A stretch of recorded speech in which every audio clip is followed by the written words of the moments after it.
never die. Video games, movies, sports on the line. Your favorites carved in stone divine. It's all about your top four, nothing more. Rushmore Show kicking down the door. Ranking the icons, the greats we adore. It's all about your top four, nothing more.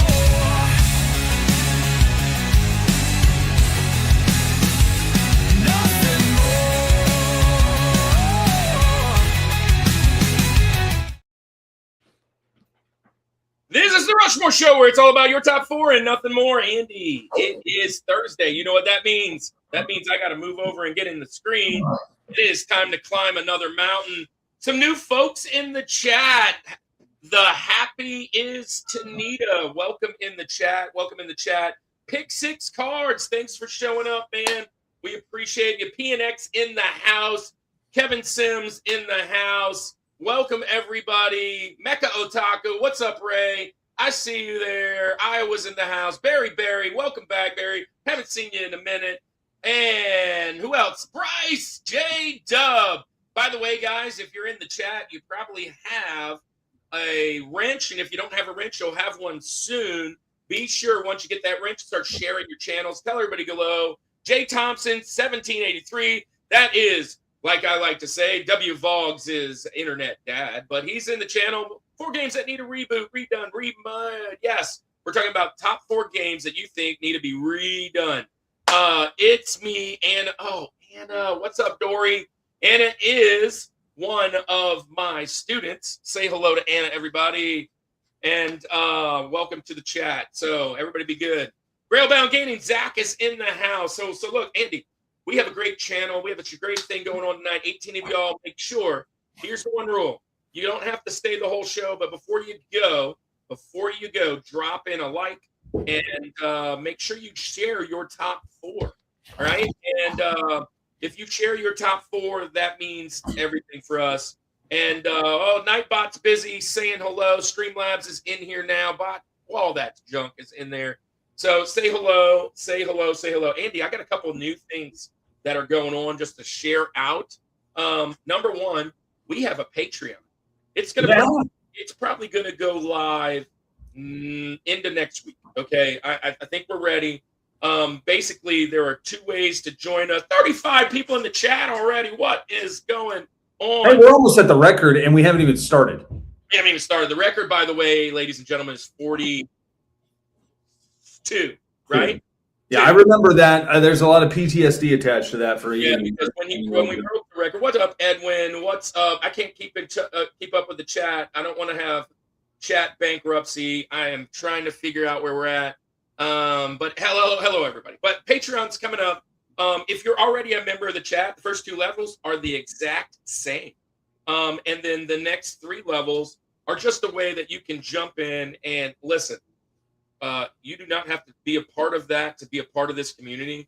But what we're doing is we're expanding our ministry, and we are joining more conventions. We're doing more things, and it just helps pay some ways to get out there. We are joining more conventions. We're doing Bailey Crowder in the house. Well, hello, Taylor. Taylor's got some friends in here.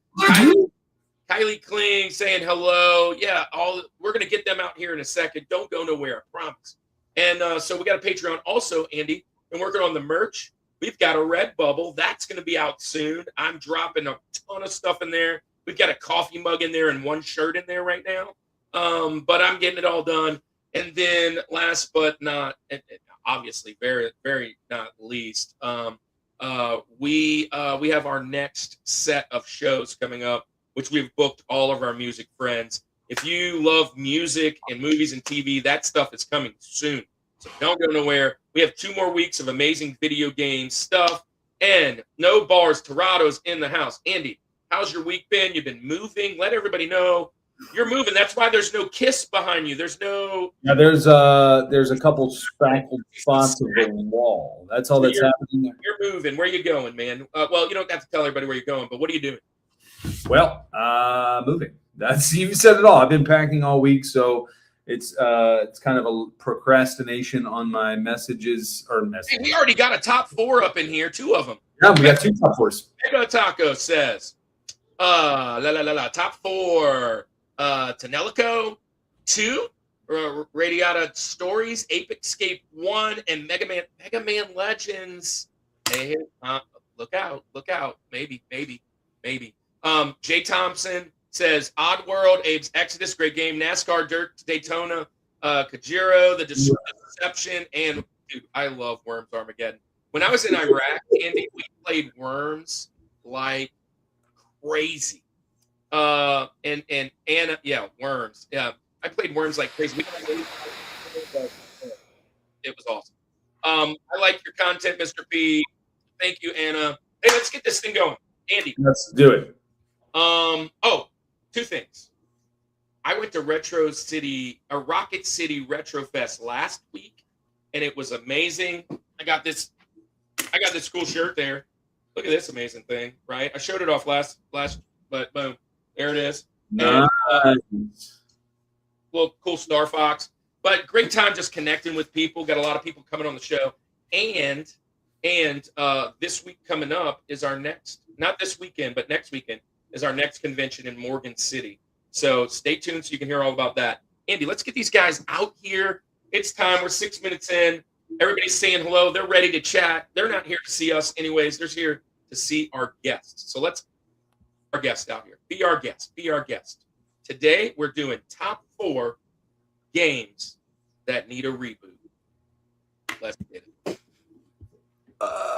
There we go.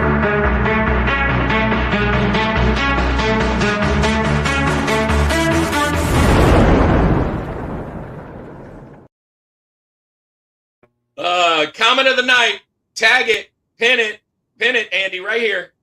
If they remade some N64 games, they might actually be playable. Pin that comment. Wait. Somebody pin that comment. Aren't you supposed to be on vacation or something, Kevin? What are you doing? Look, I can ban that user and delete the comment. Nah, that's Kevin. He knows what he's talking about. So, anyways, let's get this thing going. We almost have a top 4 guests in here this week. We had a top 3. So, welcome to the show. You guys all know him. He's been on the show 3 times. This is his 4th time. He's done training montages. He's done boss battles. He's done, I don't know. He'll tell you what he's done. But let's get our top favorite dad from Iowa out here, Zach Schnack. Get on Zach out here. There he is. What's up, fella? Zach's in the house. Oh, hey. You guys, Zach was supposed to be on a month ago. His boss said, "Oh, heck no. You got to be at work. Rushmore is not that important." So he asked to move back. And we squeezed him in here today because we had to have him this go round. And Zach, thanks for jumping back over. Let's get our other 2 out here, though. Next for the show today is going to be, look, you guys all know Dave Bryan. He's been on the show twice. He's running the Augusta Gaming Expo. He connected us through Instagram and through all the other stuff with a cool little startup gaming developer called Crybaby Games. We reached out, we talked a little bit, and Taylor from Crybaby, along with kind of the co-director, whatever they call them, of Augusta Gaming Expo. Taylor's on the show tonight. Crybaby Games, welcome to the show, Taylor in the house. Taylor, I apologize. I apologize. I'm the one that types up all the things, and I have big fat fingers, and I forgot to put an E on the end. And you're That's all right. You're Taylor Daniels. You're Taylor Daniel tonight, or okay. So Taylor Daniels here. But thanks for being here. Thank you for having me. Oh man, it is going to be a blast. And you guys are up very soon to share all your stuff. Everybody wants to know about you and talk to you. Let's get our last guest out here. Andy, we've been in this kind of community now for about 2.5 years. We haven't got to meet everybody, but we have met a lot of people. I mean, the big dogs that most people love, the RNG gamers and the Retro Ricks. I met Retro Rick this week, and we had Saturn Steve, and we've had Retro Cart. We've had all these guys. And listen, there's this big party that all these guys go to once a year in Greenville, South Carolina. We've gone now 3 times, me and my son. And this last time I saw him, and I didn't get a chance to talk with him, but I was like, you know what? I'm going to shoot my shot. Let me see if this guy's cool enough and wants to come on the channel. shoot him a message. Amazing dude. He's like, heck yeah, I'm on. And this doesn't happen very often. He's like, and I already know the topic like 6 months ago. So he's the one that picked the topic tonight. Welcome to the show, Southeast Gaming Exchange, and now a part of Rocket City Retro Fest and sponsoring our guys in Augusta and everything else that he's doing in the video game world. He likes to say low profile. He told me only people want to talk about my conventions. I'm glad we don't have to talk about that too much. Welcome to the show, Austin Bell, the director, the guy over all these people. There he is. Now we got a full house, man. Full house. Yeah, welcome to the show, everybody. Hey, oh, by the way, Regettas Con Adventures. Regettas Con Adventures, I bet. Anyways, over on the Twitch, which reminded us, if you guys have a Twitch, jump over there. We are like this close to affiliate with those guys. They're the last ones out of all of this. So if you got a Twitch, go watch us over there. Go full disclosure, I don't even have a Twitch. So you're this close to affiliate over there. So thanks for being here. Yeah, I can help us out. Mario Brothers 3 in the style of Mario 64 Odyssey, Parasite Eve series, Arcadia, and Wild Arms. Those are fantastic picks. So yeah, if you guys watch us from over there, we might actually hit that by the end of the month. So with that being said, thanks for being here, guys. Zach, you are first to go tonight. Since you're first to go, and then it's Taylor and then Austin. Austin, why don't you tell us all about your channel, who you are, and whatever first. So when we get to that, just jump into it. So Austin, tell us all about who you are, what's going on with these conventions, what video games, what got you started, whatever you want to share, and where people should go to support and come visit these amazing conventions. Absolutely. So I'll try to keep it as brief as possible. You don't have to, but you can. Oh, well, it would take a long time. Yeah. But no, I kind of have my hands in a whole bunch of different things in the community. I started and run the Southeast Game Exchange. We're going on 10 years in Greenville, South Carolina this July. So we're really excited about our 10-year anniversary. We've got a lot of big things planned. Really, really excited about that. As you mentioned, I also am kind of behind the scenes for Rocket City Retro Fest. One of the three guys that put on that show. And then I've got my hands in a couple of other more Comic-Con. They're not near as fun as doing video game shows, but got my hands in a couple of Comic-Con shows, and then own a retro video game store in Corinth, Mississippi called Corinth Gaming Center. So that's kind of what's going on with me. I don't have a YouTube channel other than Southeast Game Exchange, which we put our like promo videos and stuff. We are hoping to do a lot more with that channel moving forward. But I'm not a content creator. I got guys that work with me that are much more talented.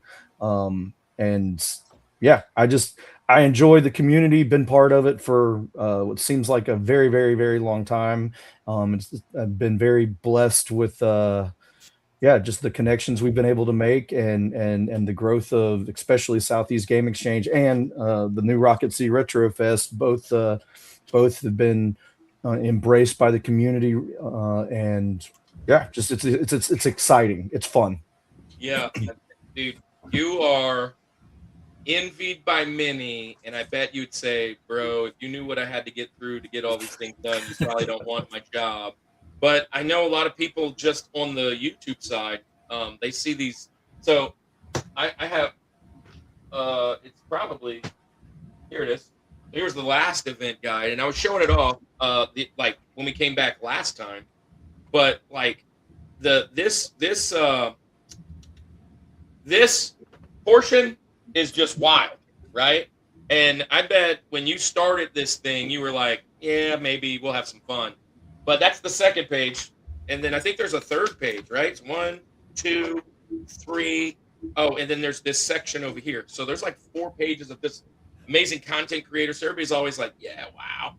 So I bet that is overwhelming. Thanks for coming on the show and being part. Yo, what's up, MXS Retro? Been on the show before as well. One of the amazing people in the thing. Hey, I want to reach out real quick to this. Anna is a part of my channel. Anna, I would love to chat that up. Come see me. Our community guys, we'll pray for this tonight. Again, we're not a Christian channel, but we're not a Christian channel, and we're both pastors. My community, which this is the community of our school, had a huge fire that lost 5 houses this week. I'm sure that's one of the things weighing on Anna and her community. So we'll probably pray for that at halftime. So during the halftime, we'll definitely do that. So thank you guys for being here, and be nice to Anna. So hey, so come and find me, Anna, and then we'll chat. I'll get you to the counselor or whatever you need. So thank you, Austin, for being here. So you're up now, Taylor. So tell us all about, yeah, you're welcome. Of course, Anna. It's all about you guys. Taylor, tell us all about Crybaby. Tell us all about a gaming expo. Tell us about you, why video games. What are you developing? I saw the amazing news spot you did today. Thank you. And that's so awesome. So yeah, cool. Yeah, so this is a project that's been in the works for about 1.5 years now. This is something that actually just was born on Facebook. It started with just some simple Facebook messages back and forth, some networking. I have found that I am an incredibly powerful networker. And now we have a small team of indie developers where we are working on a independent title being developed in Unreal Engine 5.6. It is a survival horror game called Soul Witness. We have started development, but it is in very early development. This game has a focus in Southern Gothic and Appalachian folklore. So kind of wanting to change the horror gaming atmosphere a little bit. I feel like there is a lot of shock value or just these cheap kind of jump scares, hyper realistic gore. And that's not really what I am kind of looking for in gaming. Oh, hi, Bailey. That's my sister. Hi. Hey, Bailey. Welcome in. Oh, and Honky Kong's back. Prayers up for Bryce. I missed prayer. Oh, Bryce, we're praying at halftime. We'll definitely pray for you. Of course, man. Yes, absolutely. Yeah, so I'm just not a fan of the hyper-realistic gore. The way that this is supposed to play is it's supposed to play more like a comic book. I want to kind of pay more homage to the older generation of gaming. So like the retro, the 90s, the PlayStation 2, you know, even some early PlayStation 3 era, but bring it into the modern century. I want it to be kind of like a 2.5D, where it's a lot of 2D, but you're still able to navigate within the universe. It's not just a flat plane. And I can't think of anything scarier than a lot of Appalachian folklore. I feel like this is a completely untapped market, and just whether it's business or just folklore storytelling, I feel like it's just something that really needs to be brought to the forefront more. So not only do we have that project, we are also able to make mini games through Fortnite. We have 3 games that are available currently. One of them I'm going to have to pull soon. It was a Halloween special, but of course, us being horror game developers and Halloween kind of, you know, falling under that category, I've kept it up a little bit longer than I should have. But I do have another game that I'm working on to get published soon based on a cryptid that I'm developing or kind of creating based off of local folklore for where my family is from. That project is called The Holler Man. I can go more into that later. But it's a really interesting concept because it takes a little bit of inspiration from my favorite cryptid, which is Mothman. You can kind of see him chilling right there. Nice. Yeah, and I also partner with David on the Augusta Video Gaming Exposition. I do a lot of promo for him. I have traveled all around the Southeast, going to plenty of vendor conventions. I went to Playthrough in Raleigh this year, and that was my first actual game development convention. And that was honestly a dream come true. We were able to submit some of our Fortnite mini games to be taken in consideration for game of the year. And of course, with us being a newer studio, I did not expect anything. We didn't place or anything, and that's completely fine with me. We're very new, and we don't have a lot of funding as these other studios might have. But I'm just very thankful for the experience altogether. I've been in this gaming space since I was 5. I'm 30, so 25 years of gaming, and I'll be graduating with a degree in computer science in June. Nice. Awesome. Congrats. Yeah, thank Hey, you. real quick, Mecha Otaku, thank you for highlighting us. There's just a lot of things going on in the chat. Mecha Otaku, thank you for highlighting us. I just got to read that while she was talking. And absolutely, it's a blast at Siege. Make sure you come and see us if you're down there at Siege. And last but not least, he says right here, going to be hanging out with my dude RNG. I hope he'll introduce me to you. If I see you, I only been to one gaming expo before that. Super hype. Look, Ray is going to be on the show in 3 weeks during music. And we can't wait to have you, Ray. DJ Courageous in the house. I think DJ Courageous will eventually be on our channel too. Love hanging out in his. He's a Christian. He's a Christian DJ on Twitch. What an amazing show that is. Go check him out. Thanks for being over there on the purple side, DJ Courageous. Hey, Often the goat of convention owners. there you go. Hey, Kirk, as she was talking about Appalachian Focus for a video game, I was like, man, a Rougarou video game would be sweet, wouldn't it? Yeah, a Rougarou is the Cajun werewolf. from Yeah. Cajun country. Yeah. So Or with a that being stalker said, like for a Wendigo. Yeah. With that being said, let's get this thing rolling. We are now to Zach. Zach, you tell us all about your channel. Tell everybody how to find you. By the way, a ton of you have wrenches in the chat. Share your channels.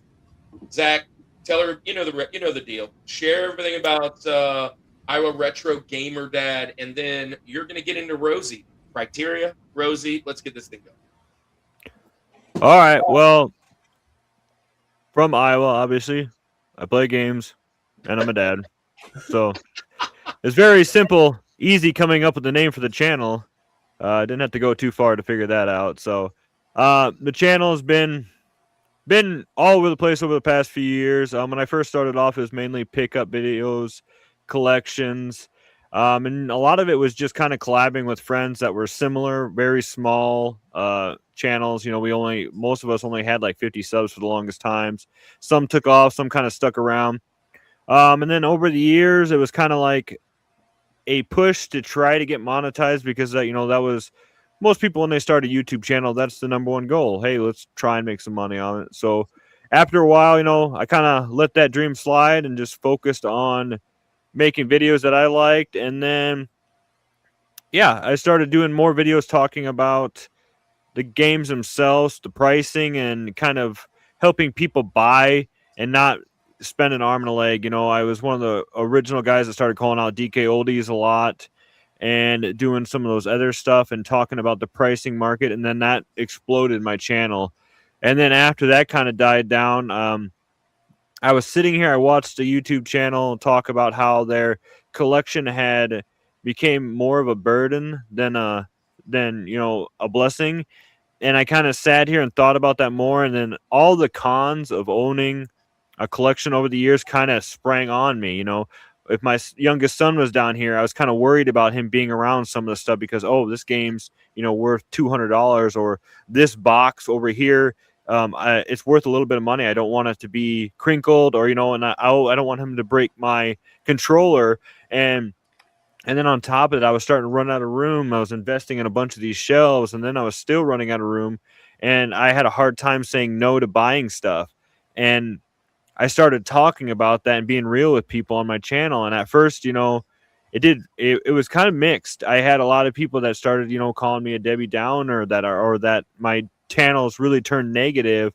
But I had way more people reach out and say how much of an inspiration it was for them and how much it was kind of touched them and made them push to get rid of some of their own stuff because they kind of felt the same way. They were like, I felt like I had to buy these, especially talking about channels and influences and stuff, how, you know, certain channels would do a hidden gem video and we felt influenced. We felt like we had to buy that game just because we liked them so much, and so on and so forth. But nowadays I back off a little bit on the content. I make videos, you know, occasionally one or two, maybe every 2 weeks, and kind of, because for a while there I had to take a break 2 years ago because I was pumping out videos every 2 days, guys, and I was overworking myself. I have 2 jobs, 3 kids, and all this other stuff going on, a swing shift job, and I was just pumping out videos and I burned myself out. I had focused so much on this that I took 2 months almost off. And after that, it's been kind of like watch myself, because I have a tendency of pushing myself too hard, which is what also pushed into talking about collection addiction and some of those other stuff. I'm a huge supporter of men's mental health. And I always tell people all the times, if you need help, ask for help. Don't be afraid. Don't be a macho man. If you're struggling, get help. And last year, coming up in May, I've been a born again Christian. I was baptized at a church. And then me and the wife have really gotten into, being a Christians again. And then it's been awesome. It's been absolutely beautiful. And I think a lot of it started from actually coming on this show and, you know, being more open with other men and stuff about Christianity and stuff like that. That really helped me. And my wife, of course, who I love dearly, was a good push for me to start watching church a little bit more, opening a book a little bit more. And it's just been wonderful ever since. That's great stuff. But yeah, that's basically we're about, you know, positivity, trying to get, you know, mental health is important, and people don't thrive unless they work on themselves. So moving on into the criteria, when I was thinking about this, I had to think hard about what I wanted to do, because let's face it, I grew up a huge RPG fan, so instantly my top 4 was just RPGs, and I was like, I don't really want to do that. I want to branch out and do some other stuff. Thank you for bringing out. yeah, because otherwise, I mean, I'm not. There's still some on my list, but I mean, I kind of worked on some stuff, and I kind of was looking back at some of the games I used to play when I was younger. They have kind of really gone off the radar, and I think they could either come back as a cool maybe indie game, or, you know, not necessarily a AAA title by any means, but just some fun little game stuff. But so for my Rosie, so this one I tossed a couple of these back and forth. Obviously, it's usually whatever's been on the Ben Franklin list that kind of fights with the other ones to get up and down. Right. I did, for all my choices, I did try to stay, obviously not extremely retro, but tried to stay, you know, PS1 era and before, because I kind of wanted to do that. And I tried to stick to some that didn't have a bunch of games in their franchise. This first one obviously had a few different games, but it hasn't been out since like the PS1. So my Rosie I actually went with was Road Rash. Yes. Wow. So if you're Fun not game. familiar with this I think originally came out on the Sega Genesis. I remember I had it, or I rented it a lot, and then I got it, and then my buddy got it. And then I remember we were at a birthday party, and we just played this for hours. And I remember we did not know how, if you're not familiar with Road Rash, it was an old motorcycle game where you're racing, but on top of that, there's weapons you can pick up, and you're actually like legitly punching the other guys as you're racing down the track. You could pick up like chains or like clubs, and obviously the better the weapon it is, the easier it is to knock the other guys off. And the whole goal is to get to the, you know, be first with whatever means it takes. And I think that nowadays, if they could do something along with that, a racing game that can make it look amazing, have all different kinds of weapons, and like, you know, not necessarily make it like extremely gory by any means, but you can make it very like arcadey and actiony, and, you know, hitting people with stuff and just knocking them off and then keep going. So kind of like it'd be, I think, a little bit more of like a motorcycle based, like if they could do like a Mario Kart kind of thing, I think that'd be really cool. I love this pick so much. Thank you. But immediately when I think of this game, I think of the soundtrack to Road Rash is one of the greatest soundtracks of all time. I mean, when Rusty Cage comes on the radio, I think of Road Rash, right? Yep. It's a this good pick, man. You guys, such a good game. Austin, Taylor, do you like Road Rash? I'm not Yeah. familiar, unfortunately. Yeah, I played it on the Taylor's PC. I didn't have it on the He's Genesis. gonna miss out on some retro tonight, I bet. Austin, you like this one? Oh yeah, no, it's a great pick. I played it. I was just saying, I played it on the PC. I didn't have it on the Genesis. I wasn't a Genesis kid. That's funny. Which we'll get to that Isaac's later. in here throwing 64. Well, but hey, Road Rash did have a 64. Road Rash 64 was really good. Yep. I had it on the PC, the Genesis, and the 64. Yep. I had the Genesis once, and I remember, like I said, we rented it a lot because it was just like we were kids and we felt like, we're hitting this guy with a chain to knock him off his motorcycle. It's kind of naughty, or you know what I mean? It was kind of like it, but it was kind I of 100% played this game. I just can't place where. Like probably Kevin's, who was in the chat. I mean, he had every game known to man when we were kids. But was there an arcade for this? And was there an actual arcade game? I don't think so. I have something in my mind, but I can't tell if that was like MotoGP or something because I had kind of like the same coloring. This is a fun game. It mixes, it's like arch rivals of motorcycle racing, right? Like I remember playing basketball doing that stuff. But yeah, fun game. That's a good hot start though. Real good start. I know Andy loves this one. He talks about Road Rash quite a bit. So Taylor, your turn. So it's Rosie. Give us your criteria, and then what is your fourth pick of the night? So my criteria for number 4 was just something that reminded me of childhood that I had great memories of. I went with something that I specifically remember playing with this kid that my mom used to babysit. We used to play this game together for hours. I would like to see this specific franchise make a comeback. I'm not typically one for fighting games, but this game was just, I spent hours playing this game. And it is a Genesis game as well. But I'm going with Mighty Morphin Power Rangers for the Sega Genesis. Yes. We're making fans. Andy, you love this one. I'm just happy. The remake, though. We've gone 2 for 2, no RPGs. I know that some are coming later, but we've gone Genesis. We've gone a banger after a banger. These are great ones. I was always, not just because we have a guest on by the same name, but I was always Zach, man. I was always the Black Ranger. That's the guy. Did the spinning thing with the axe. Yes, he did. Axe is the coolest suit. I also was like a metalhead, so it was like, man, how metal is the Black Ranger, right? Right. Don, and anyway. Yeah, I have something to piggyback off of that. Yeah. I remember when I was 5 years old, I was at the Halloween costume contest, and I was dressed as the Pink Ranger. And in my head, I just knew I was going to win that contest. And when I didn't, it absolutely crushed me. And I will never forget just how disappointed. I remember like sitting on the wall and crying because I thought for sure. That was your origin story. That's my villain origin story. For sure. That was the Pink Ranger. I was. Yeah, that was a big pick. This is a really good pick. I'm going to make a lot of enemies, but I was not a Power Ranger fan. There's always. I'll tell you this. I didn't get it. It didn't make sense. It looked really fake. I just was not into it at all. Voltron here all day. Absolutely, Voltron. Here's the deal. Power Rangers, when they were big, they dropped. I've said this story a couple times.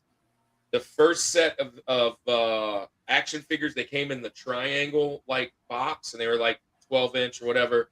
I was working at KB Toys at the time, and they had these crazy, moms for their like 12-year-old kids, and they were all like, "Let us in! You got the Power Rangers." I'm like, "Bro, what the heck? This is like the, back then I was like, this is the dumbest thing I've ever seen. How can they actually want this?" So I went and bought them all. I was like, it's got to be worth something because once they buy them, and I still have them.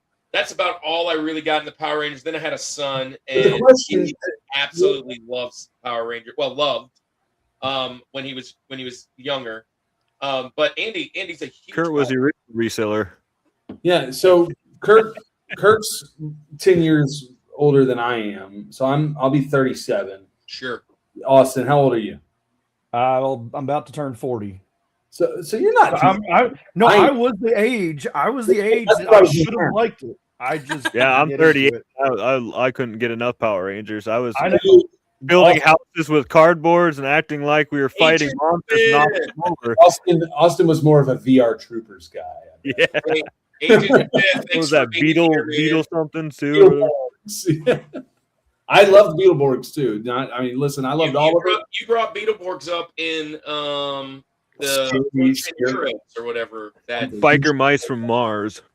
we Yeah, actually did a Henshin thing, friends. If you guys like Power Rangers, we did a Henshin Heroes with our guys from Monster Vault, and I was so out of my element. I was like, dude, I'm throwing darts. I had Voltron for sure. I was like picking like Darkwing Duck.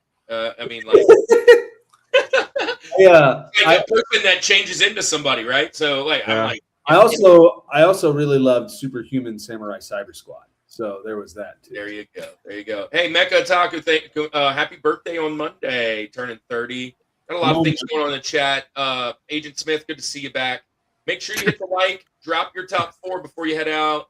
If you haven't already, the like is the most important thing that I found on these lives, because once the live is over, unless depending on how many likes are there, depends on how many other people will actually see it. So hit that like; it's the most important thing. Man, that's awesome. 2 Genesis games right out the gate, man. So Austin, you're up. Save us from Sega. Just kidding. You can drop Sega. I like Sega. Sega. So Austin, what's your criteria today? You're almost 40. So that gives a little bit of your criteria. Where are you going? You chose this topic. I'm sure you got some bangers. I don't know if I would go that. You set the bar really high, guys. No, my criteria was I there's a couple on here that I don't know. Anytime in conversation comes up, I always go to these. And then I guess the criteria for picking the rest of them was I don't know, I just tried to pick some more obscure games, maybe, but that I think would have that would just really be cool to have a modern either reboot or remake of it. And so yeah, I don't know. My criteria is weird. I kind of didn't have a criteria. Cool. It's cool. And that is the criteria. That makes sense. So I am going to go away from the Genesis. Good. Yep. Now I do have a Genesis game on my list, but I'm going to go away from the Genesis on number 4. And I believe this was PlayStation 3 and Xbox 360. But I'm going to choose, and I don't have a copy of it on me, but I'm going to choose Army of Two. I don't know if y'all are familiar with that game or not, but it was a couch. It's a couch co-op, kind of, I don't know, third-person adventure shooter. I don't know, game. I remember playing it with my roommate back a long time ago, and it was a lot of fun. I will say it is got some language in it, so beware of that. But now that I have got a 6-year-old, we just got through playing like Split Fiction and It Takes Two, and I really miss that couch co-op split screen type of games. And I think if they were to go back, and obviously shoot 'em ups or shooters are always fun.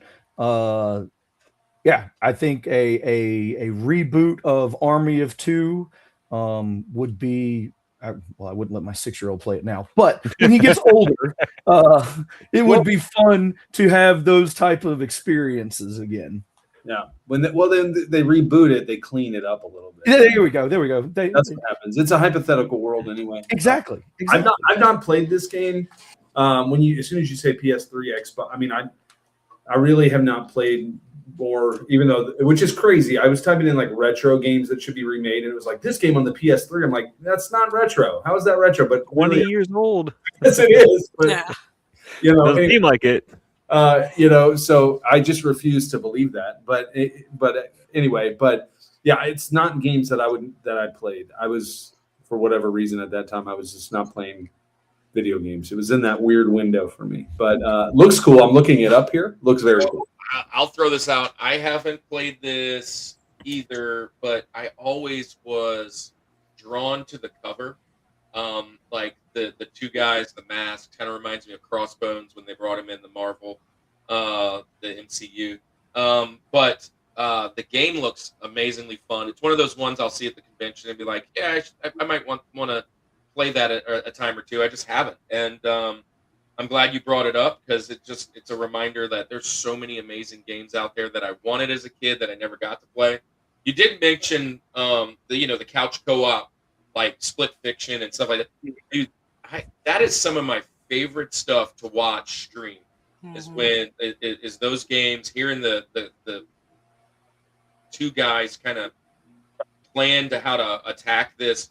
And I remember back in the day just playing like side scrolling like Contra, right? Like with the buds and just both of us just, getting the Contra code and going to play. And this is just a level up of that. And that's really cool. And don't worry about the language. Was it 2 weeks ago, Andy? I dropped a Grand Theft Auto 3, which I didn't let my kids play that either, but it was worth throwing out there. But yeah, there's that. Oh, Dusty's in the house. Everybody, that's Matt. Dusty's got an amazing Pokemon and video game channel. Go check him out. Yeah, awesome. So man, Probably was one of the last couch co-ops besides games like No Way Out and stuff that's come out now. This is I remember that they really don't do split screen at all anymore. It's in the house we had to get two PS5s if I wanted to play with my one son because we couldn't play games together unless it was like Madden or something like that. But yeah, I remember this was it's probably one of the last real couch co-ops that have kind of I love that genre. I love that whole. I mean, it just brings me back. Yeah. Split screen. Stop staring at my screen. Yeah, that Having the sheet pulled over your head. Yeah. 100%. Makes me think of like sleepovers. Split the screen for real and making it like you're in two different rooms on the TV and kind of doing that whole deal. Yeah, man. This is fun stuff, man. This is what this is about. Way to bring. We call it nostalgia therapy here. Our Thursday night. So Thursday night is therapy night. So good pick, man. Good pick. So you guys in the chat, did y'all love Army of Two? Have you played it? Drop it in the chat there. Andy, you're up. Yeah. So just like Austin, I don't have a hot take right there, Isaac. EA fell off since then.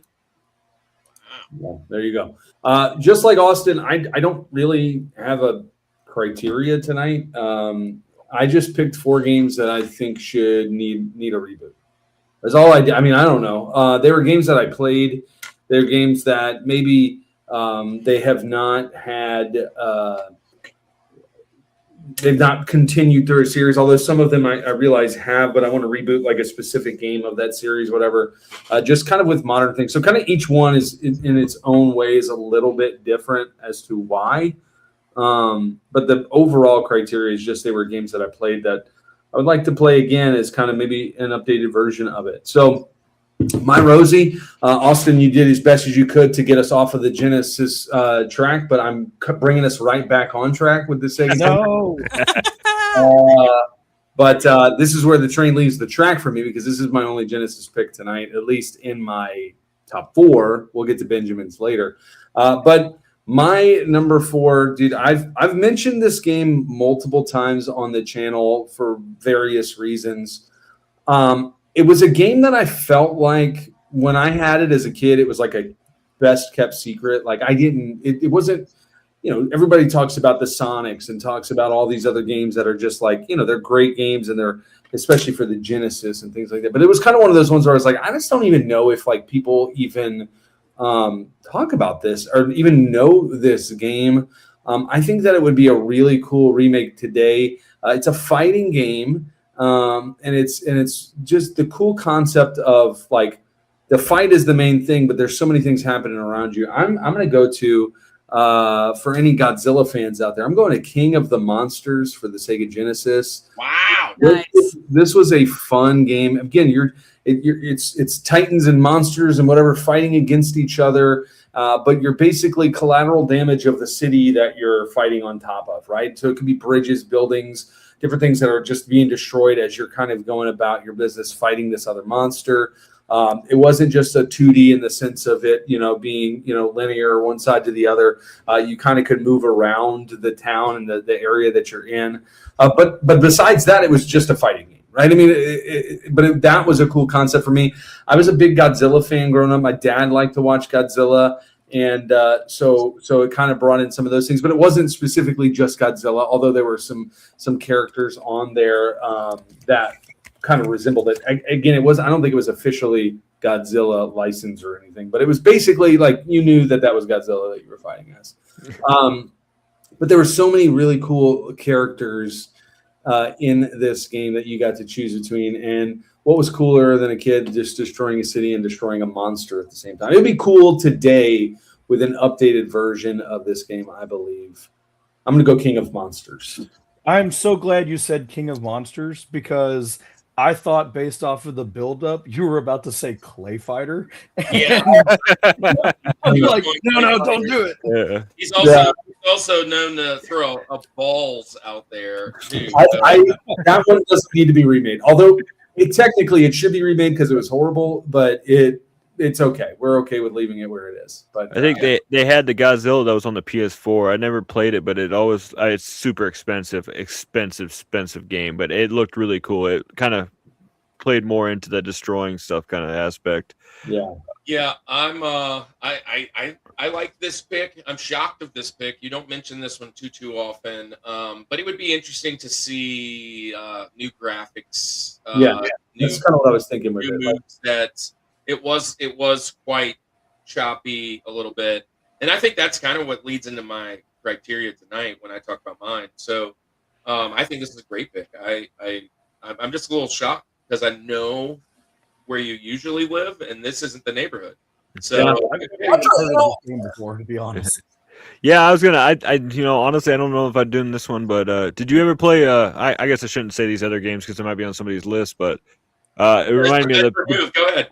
The PS2 had what was that? War of the Monsters, where it was like an old 50s movies, and then it was like like the whole government's in there, and there's just these big monsters that are fighting each other, and you use the whole. The city and stuff as you can rip antennas off and throw them at each other and it'll stick in them. But I think it's a good game if you ever look that up. But that would kind of make me think of what if we could do a remake of that, that'd be cool to go back to those, having all the kaiju. Is that how they say that? Kaiju? I don't remember. How they say it, but obviously, and then let's face it, Godzilla and King Kong are still huge to this day. No pun intended. But the movies and stuff are just still doing amazing, so I think it'd be cool. Hey, there he is. Welcome on in. There he is, David. Hi, David. Here, Manny had a great comment. I just pinned it. It took the place of the N64 comment. He said, "I look forward to the Rushmore podcast on Thursday nights for my nostalgia therapy." Thank you, man. It's a good pick, man. Taylor, Especially with all the hype that's going on with the new Godzilla 1 and all that. We have the guy that we did Henshin Heroes with. He is Monster Island Fault. That's his thing. That's his jam. Power Rangers and Godzilla. Taylor, have you played this game? Yeah. I have not, unfortunately. Yeah. Well, I just knew because Genesis. I didn't know if that was one that you had played, but So I had a Genesis for a short period of time. I had 2 games that I can think of. No, I had 3 games that I can remember playing. One of them was Echo the Dolphin, and oh yeah, That one is off right there. We're done with the Genesis. I was in the middle of playing that, and I was in a fight with somehow my sister and I ended up fighting, and she kicked my Genesis, and it stopped working. Oh, So that no. was the end of my Genesis era until I became an adult, and I was able to purchase my own Sega Genesis, which now I have those same 3 games again as an adult. But I want to expand more into it because I know you've got the classic like Aladdin and Lion King. I have access to play Genesis through my Switch, but I enjoy having that actual physical copy. The clamshells are so nostalgic for Sega Yeah. Genesis. The clamshells are so cool. And plus, this is such a good copy. It's in such good shape. Yeah, it is. It is. I like the clamshells. Yeah. Man. Yeah. So Mecha Otaku, Pokemon Snap won't count because new. So Hey, things not counting has never stopped me in the past. yeah. Welcome to the show. Well, we could go back and review some of his picks in the past, but we'll hold that till later. All right. Well, I guess it's mine. I've finished this first round. We're going to be here all night if we don't get going. So here's the deal. We got to crank it up a little bit. But my next, criteria, real quick. I went to my shelf back here. I looked around, said, which one of these games would I love to see new graphics, new style, either because the play was wonky or I just love the game and would love to see it revamped. I've got 8 games. I'm scared of one of them getting picked for the Benjamins. So I have a 9th in my mind, but I think I should be able to make it for most of them. My first pick, my Rosie, Andy, I have to do it, man. I just have to. So we're going right to the RPG route. It's not even surprised anymore. We're going right in. It's not surprising. Hey, look, but I'm going to go with it's probably surprising which one it won't be surprising because it's a reboot or remake, but it may be surprising that this is the version that I'm picking. I'm going with one that really so my favorite series of all time is Final Fantasy, but I'm picking one that isn't necessarily a Final Fantasy game. It just got the title slapped on it. It's really a part of the Saga series. I'm going with Final Fantasy Legend from the original Game Boy, and that is my original 8-year-old Kirk on there. And here's the thing: this game was ahead of its time, but it was wonky. It was weird. It was kind of a hard play. The way you picked it, I would love to see this redone with a new fighting style. Not necessarily even a new fighting style, but just brought to current standards. You could pick 4 characters. Each character leveled up different ways: human, mutant, I think robot, and one other. But they all leveled up different ways. This game was so much fun as a kid. I think it was my second Game Boy game, maybe my third, and I was like, my eyes lit up when I saw a Final Fantasy game, and when I got it, I was like, wait a second, this is different, this is weird, and I loved playing it. I love going back to it every once in a while, and just the nostalgia therapy, just playing it, but it is a hard play because of kind of the mechanics that are involved. I would love to see what Final Fantasy VII remastered that they did on recently, something maybe similar to that with this character mindset. I was originally, here's a veteran move, going to say Final Fantasy 1, but they did the whole remaster for all that. This one is one of the few that hasn't been remastered in the series, and it's different. And so I'm going to go Final Fantasy Legend first. It has some sequels. It has a 2 and a 3, which I think those 2 have been brought to color life. This one is just old, monochromatic, Game Boy love, man. So I'm going that. I love that pick. I came so close to putting. I didn't play the original. I played Legends 3. I don't know why. That's just the one we had. But I came very, very close to putting Legend 3 on my list. That's a great pick. Yeah, I would just love to see this redone new. I mean, Andy, I know you have no idea what I talked about for about It's 5 perfect exactly how it is. He disassociated. Yeah, I was I don't know what I was doing. I was just figuring Well, out. let's face it. When I originally started this, the first 4 that came out of my mind was different Final Fantasy games. Because let's face it, each one, and that's why I included the 16-bit remaster dude in my little title thing down there, was because when they released that whatever big pixel remaster collection, I had to find it. But I actually never had played this one as much. I think I might have tested the waters with an emulator back in the day because I didn't really have a Game Boy. And then when I did have one, I had a Game Boy Color, and basically all I played on it was Pokemon. And that was on the bus on the ride home. But usually, if it's got Final Fantasy in the name, I love it. So I'm sure I definitely need to dive into this sooner or later. But Yeah, and honestly, it's like a whole nother series. And I didn't even know Yeah. that until Kevin, my guy Kevin. It's the Saga series. It was like it's a Japanese name. And basically Final Fantasy was hot at the time. We're going Game Boy. We need to get something on Game Boy that with this hot top, and they slapped it on there. It's got, I mean, here's the only real connection. It is like a medieval style swords and shields. The whole rest of it has nothing even to do with it. I mean, type thing. So it's a real fun thing. So, anyways, that's Yeah. our first round. And Andy, go ahead, smash that for a little bit. Hey, Growbound Gaming, real quick, has gave his top 4. Number 4, Half-Life. 3, Red Faction. Gauntlet, number 2, and then Jack and Daxter at the number 1. What a I pick! almost chose both Gauntlet and Jack and Daxter today. Jack and Daxter is a good pick. Zach, you're never going to get another Half-Life. Just give it up. It's done. Yeah. Half-Life's done. It's at like a tenth of a life, huh? It's almost out here. Holy Roo says, "Man, I could name several through each console." Oh, there it is. That always lands at 9 o'clock, guys. That means my son is supposed to be doing his exercise. So if y'all ever wonder. Anyways, visually impaired gamers stuff I miss and stuff. Yeah, good pick. So thanks for being here, Holy Roo. I hope I'm saying that right, or Ryu. So, all right, first round. Now we don't need to do any single like criteria. We can just jump in. Kind of, it'll start to pick up now. So Zach, what's your next pick? Let's try and make up some time. So I'll just go simple. I was looking up some obscure games, and I didn't really. I was a Genesis kid, so I didn't play this much growing up.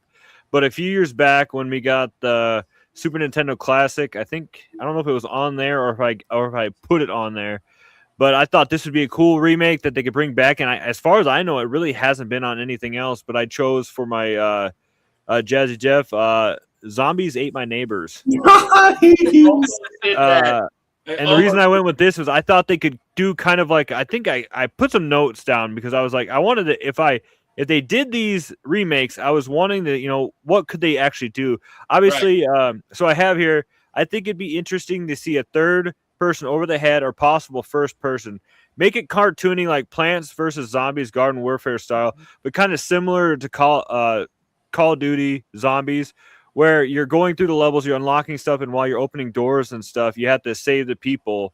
And then once you do that, you would just kind of go on to the next stage. But I thought if they could do like, obviously, we got the cool 3D glasses and the squirt guns and the cannon, the pop grenades and stuff like that. If they could just do something like that, I think it'd be a really cool remake that would really just kind of surprise people.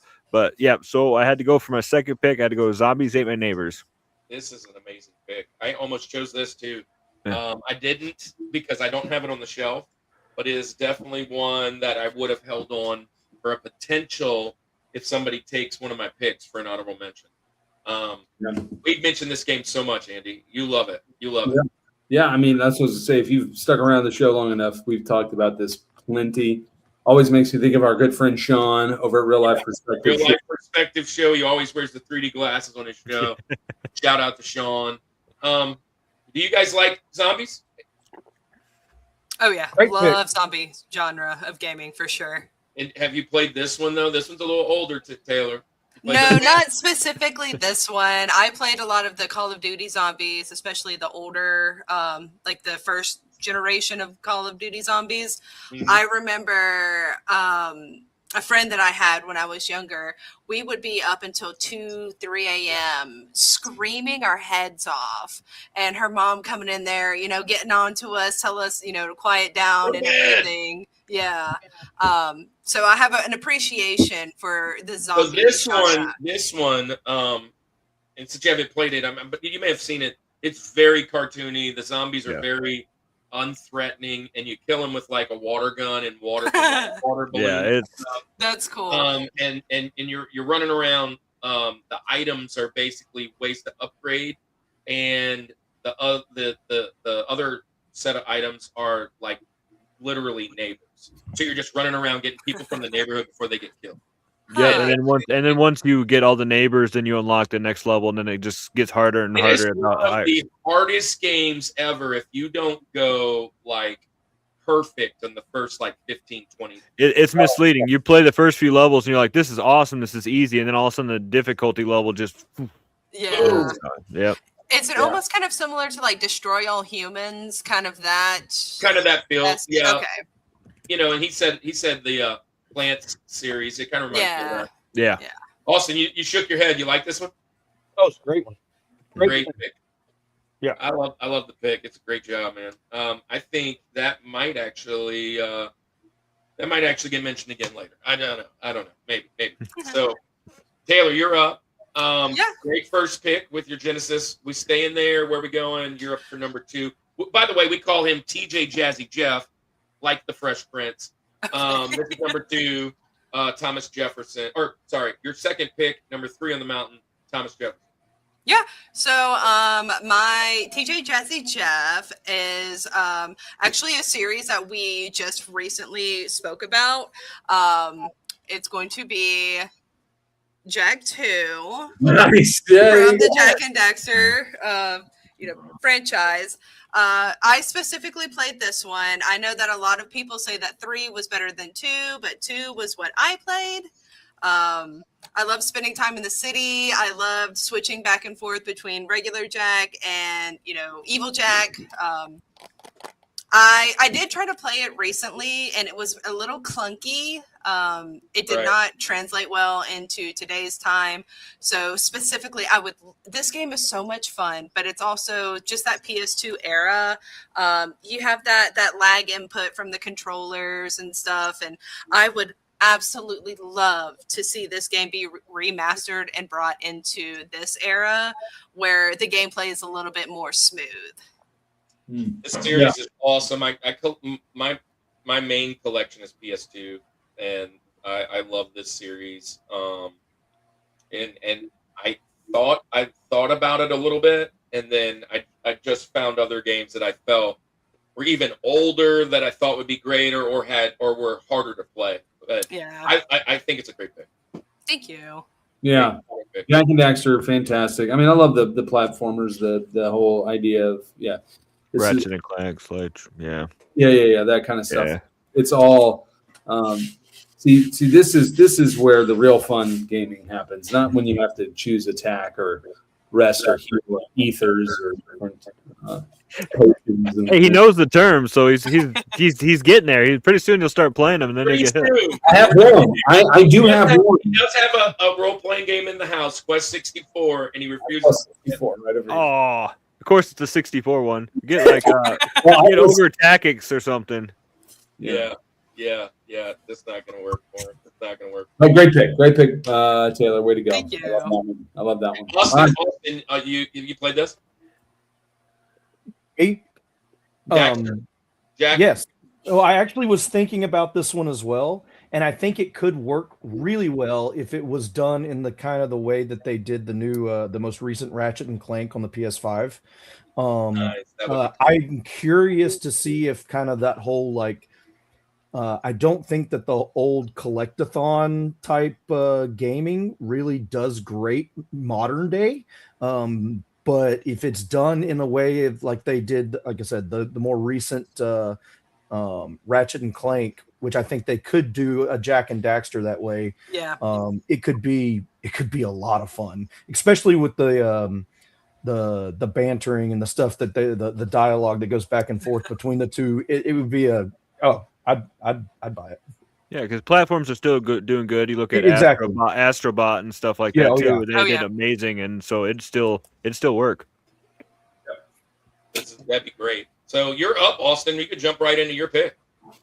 All right, so mine is kind of a out in left field pick, and they have already sort of announced I wouldn't call it a remake or a reboot, but what could potentially be a replacement of this game. It was not on a console. It was a PC game, which is funny because I'm not a PC player and I don't ever play PC games except back on like the Windows 95 when I was a child.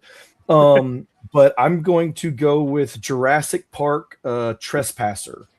Old school. Yeah, it was I believe it was like a sequel to The Lost World. So it was supposed to be part of like the canon, and it was just like a first person Jurassic Park. You're on the island, you're having to like run away from dinosaurs and make your way through. I don't really remember the game a whole lot other than it was not well received. It did not work great on my computer, but I'm a huge Jurassic Park fan and I always wanted it to. So yeah, I would love to see a remake like a Tomb Raider, like Tomb Raider was hot. Let's make a game that adds dinosaurs instead of Indiana Jones and see if we can't nail it. And it looked, and honestly, even the little small videos I'm looking here, it's filled with bugs. You can see everybody's talking about how clunky it is. But it looks like a lower graphic Turok. It's kind of they made Turok. Come on, they did reboot it as Turok. Yeah. Not the same. I need to have the Jurassic Park logo on it. Yeah.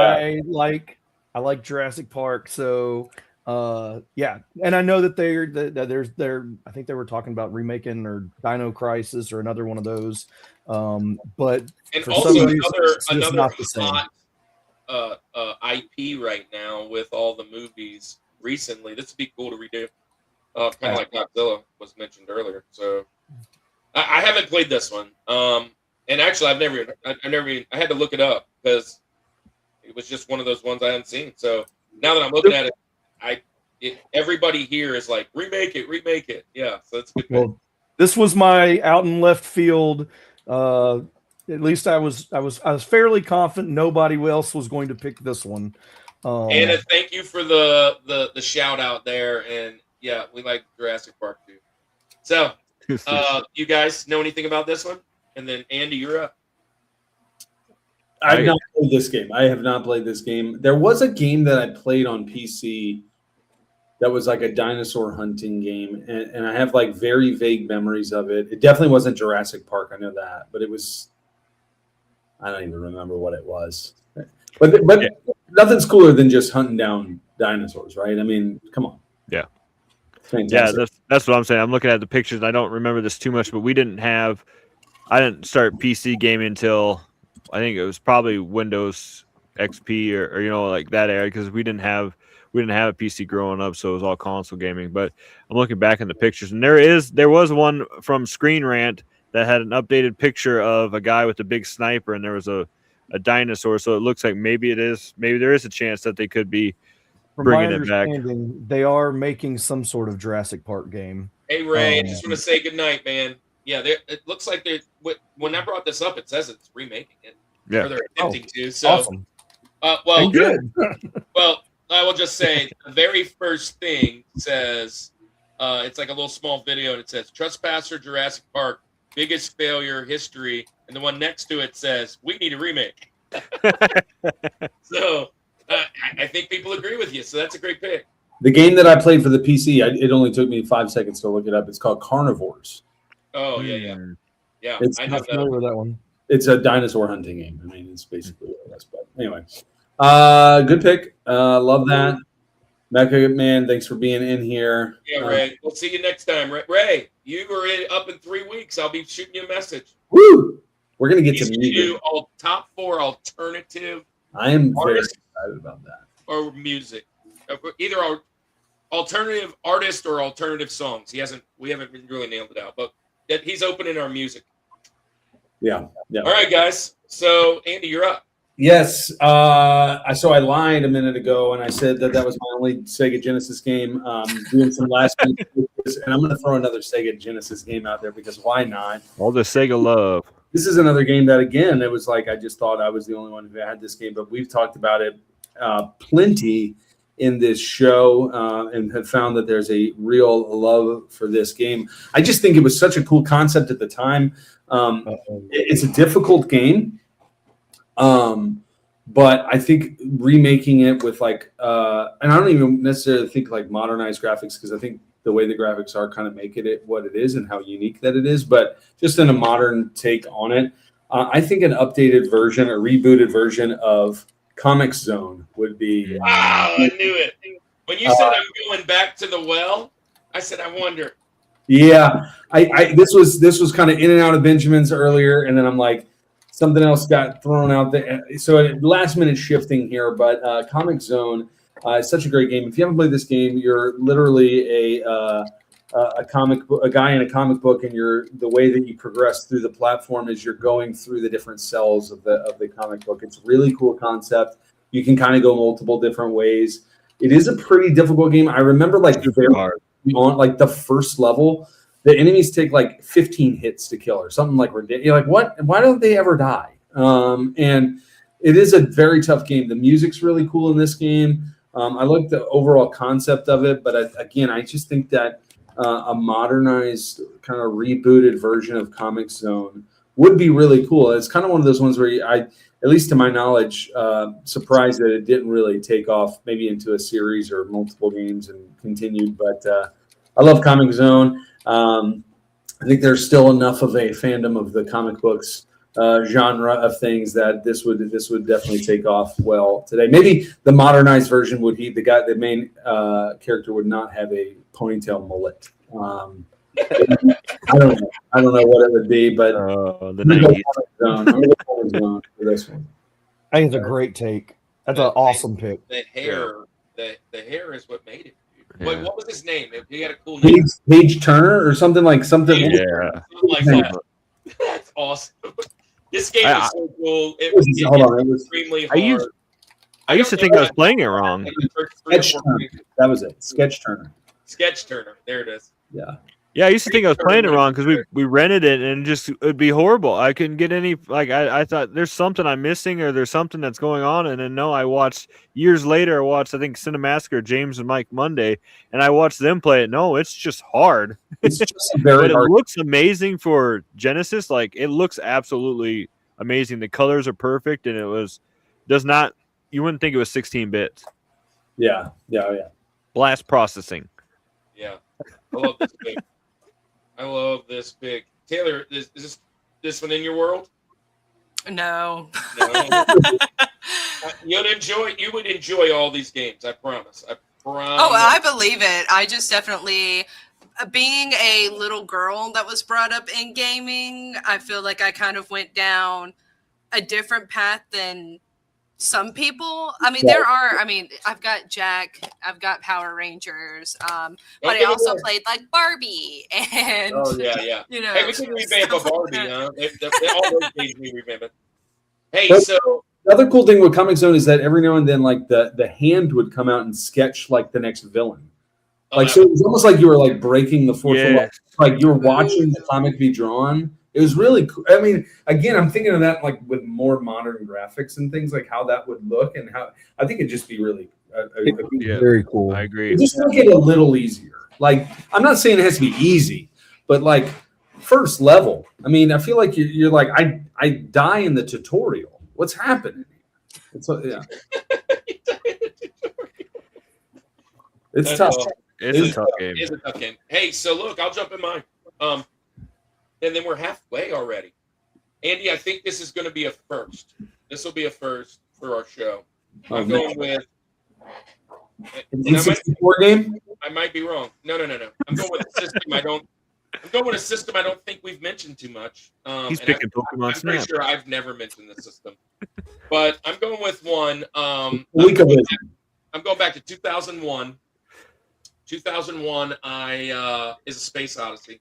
No, in 2001, I remember getting on an airplane, and I was moving. I was a military guy moving back home. My mom was terminally ill and sick, and I was flying back home, and I'm like, man, I need something to do.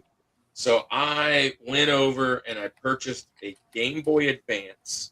And then I just kind of looked around and was like, that looks cool. What is that? And I got this game. There is absolutely zero things, in my opinion, wrong with this game. I just want to see it done again in today's engine. And I'm going with another amazing role player, dude, Golden Sun. There it is. And this game is just so much fun. It's made by Camelot, 2001.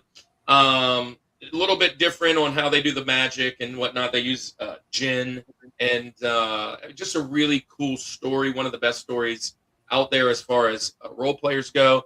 It's from the Shining Force series creators. And Shining Force is such an amazing group. I even thought about maybe doing that. Sega Genesis. There's a Sega side of things. But I got a Game Boy Advance. I don't know that I've ever picked Game Boy Advance game on this series, but I'm going Golden Sun. Yeah. What do you guys think about this one? I didn't Never do much played it. handheld gaming. I do remember this was on my radar for a while, especially when we talk about, I think at one point when I modded a Game Boy with a backlight. Obviously one of probably the best RPG available on Game Boy Advance, besides obviously the other Final Fantasies. But I just remember playing a little bit of it, and I think what happened was I got really far in it, and I kept forgetting to save, and then I got killed at a boss, and I had to go back like an hour and a half, and I think I just kind of was like, I don't want to replay that, so I just put it down and never came back to it. But yeah, it's definitely been on the radar. I do remember that the story was pretty good from what I had seen of it, and and as always, if it's an RPG, it's great. Easily some of the best graphics on GBA. Zach agrees. Bryce agrees. Quentin, religious fanboy, says Army Men, Green Rogue, Bomberman, Rampage, Disney Skate. I love those picks. Those are Shout out to religious fanboy. He's going to come on and he does anime in the Christian space. Ooh. And he's going to come on and do anime with us along with some other Christian anime guys. So that's going to be awesome. And then welcome Jenny. Jenny is getting the shout outs tonight. Is a fan of Taylor. So Hi, Mom. Oh, it's Mom. What's up, Mom? I wasn't going to say Mom, but looking at the comments that were going on, I was like, I wonder if she's fan. So, yeah. So, hi, Mom. Welcome to the show. Thank you for allowing her to play video games. So that I was going to say this, though, Andy. You have two daughters. I have two daughters. I have three daughters. I have three still. You have three daughters now. Yes, he does. He did trump me on a third. Girl dad. Actually getting married in 3 weeks, and that is awesome. But it's actually, is it 3 weeks? I tried, Andy, to get my two daughters to play video games, and they look at me like I have a horn on my head. You know what's crazy? They don't want to play video games at all. Out of all the video games that I have, that I bought, like some of them specifically, like my oldest will want to play this. And my oldest is almost 12, so she's at a good age for that. But she didn't want to play the Mario Karts. She didn't want to play these types of games. She loves WCW NWO Revenge. Yeah. Austin, you said you have a 6-year-old. Is it a girl or boy? So not girl dadding yet. So yeah, I got a boy too. He'll be in here in a second. I'm sure he loves popping in the background. And three boys. Yeah. And I knew we had Anakin over there with Iowa. Yeah. You got 3 boys? 3 boys. Yeah, man. Got a whole Jedi crew over there. Oh yeah, 2019 and 8. Nice. Well, my 26-year-old is getting married in 3 weeks, so that's crazy. Yeah, that's awesome. So, anyways, it's halftime. Wait, first, Austin, did you like this game? Did you play it? Played it. I don't think I even owned a Game Boy Advance ever.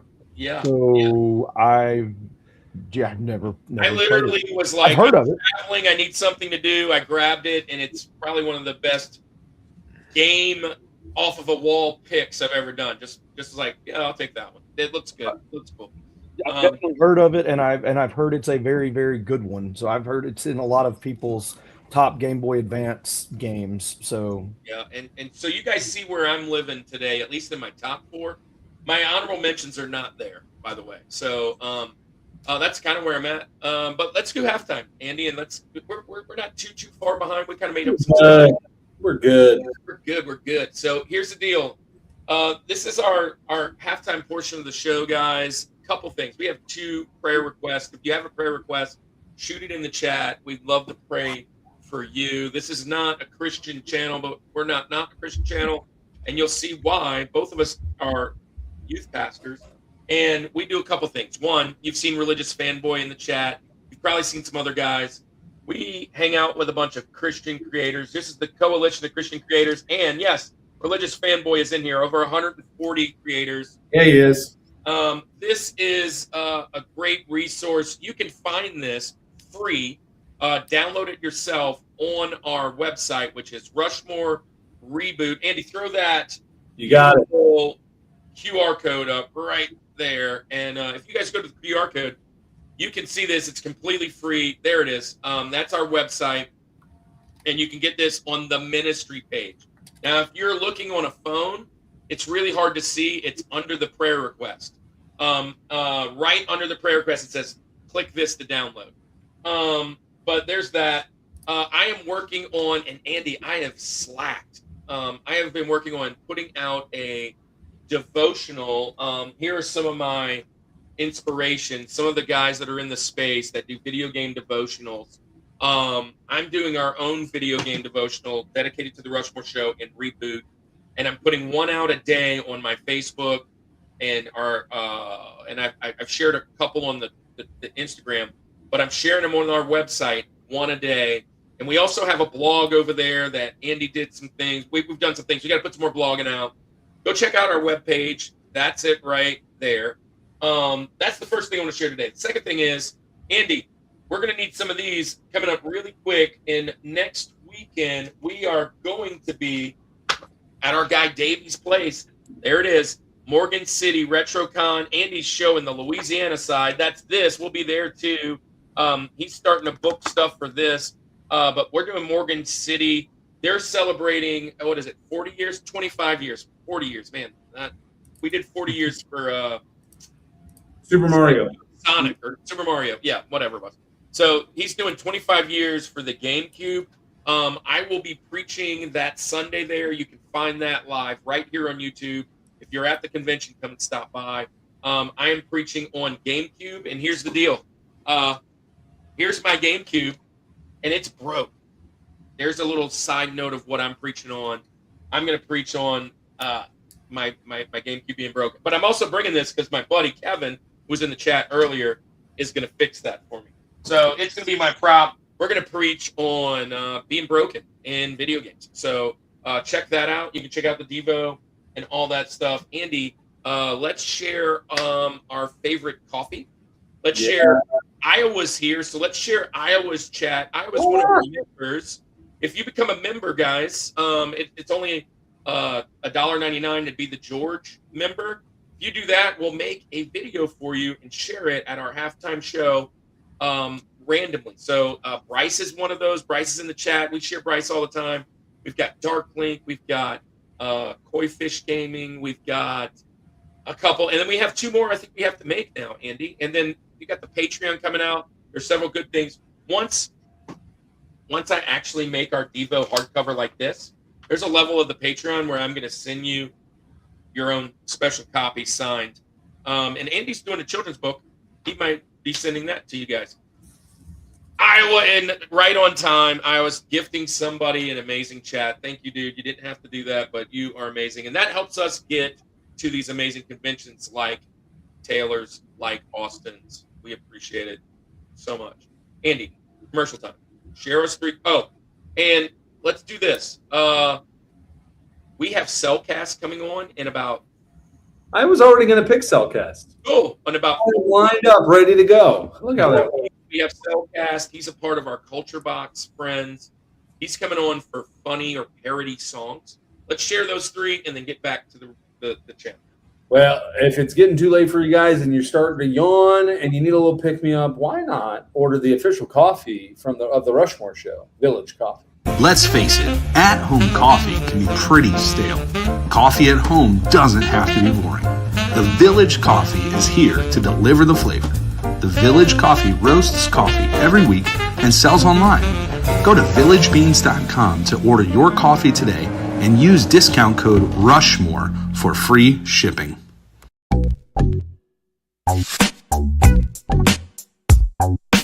The Cellcast hosts Jacob and Drew review animated movies and TV shows, discussing what they appreciate about the medium in whatever form it takes, whether it's a traditional hand-drawn animated movie, claymation shorts, or a 3D CGI series.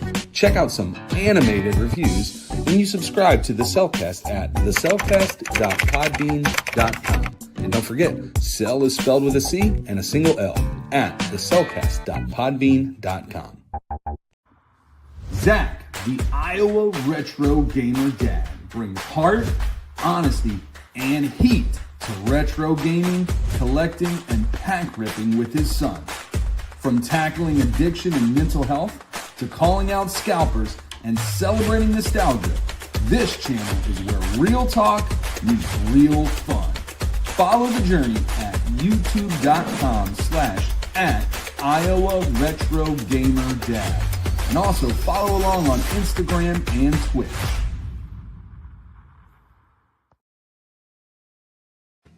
So awesome. And we will be at Augusta Gaming Expo. We will be at Southeast Gaming Exchange. We will be at Pelicon, which got moved to later. We'll be at St. Tammany Collectors Con. We potentially will be going to the Michigan Retro Gaming Expo, which is merged. And we will potentially be at. I just went to Rocket City, but there are a couple others in there. We'd love to get in the doors and hopefully get a chance to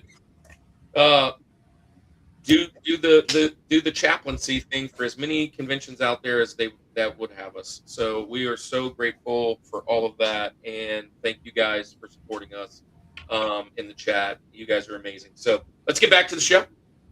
It's time to do the second half and then get to our honorable mentions. Zach, you're up first. This is Link. Now here's a softball pitch. It's a softball pitch right here. Is there a Zelda out there that we're revamping? Is there any of them? Because this is where it goes. It's Link. So there was talk of it. Now originally I was like, so I tried to, like I said earlier, I kind of wanted to try to stick away from franchises with a ton of games in the series. Because like I said, I could have made a list just purely of Final Fantasy, and maybe that's something we'll do next year if I come on the show again. We'll just do what Final Fantasies need remake, and it'll just be me and Kirk because Andy will just say Pokemon Snap somehow. I don't know. We're gonna do that when Andy's on his mission trip. Yeah. So what I tried to do is, this was kind of hard because I tried to find an RPG that I absolutely loved growing up that, for what I can understand, only had one in the series. There's no talks of remakes, and there's nothing else going on. And I actually have my little cheat sheet over here, and it's scribbled out multiple. This is the one that was scribbled out the most. And when it came down to is, when I started this list, I automatically knew what my George was going to be for sure. That was the very first thing. This was one of the hard ones. But I had to go with, on PS1, Legend of the Dragoon. So at the time, I remember my buddy had this demo disc, and this was one of the games on it. and we were absolutely blown away by it. Not only were the graphics great, but the fighting system was amazing. It had the normal RPG elements, but whenever any player attacked, it turned into a quick time event, depending on which combo you choose. So, like the guy with the spear, I remember it being very complicated. It was like really fast paced, like bing, bing, bing, bing, bing, and stuff like that. But he had guys with swords where it was just kind of, but you had to time it just right. And the story is absolutely amazing. One of the first games besides Final Fantasy VIII that I got that had 4 freaking discs.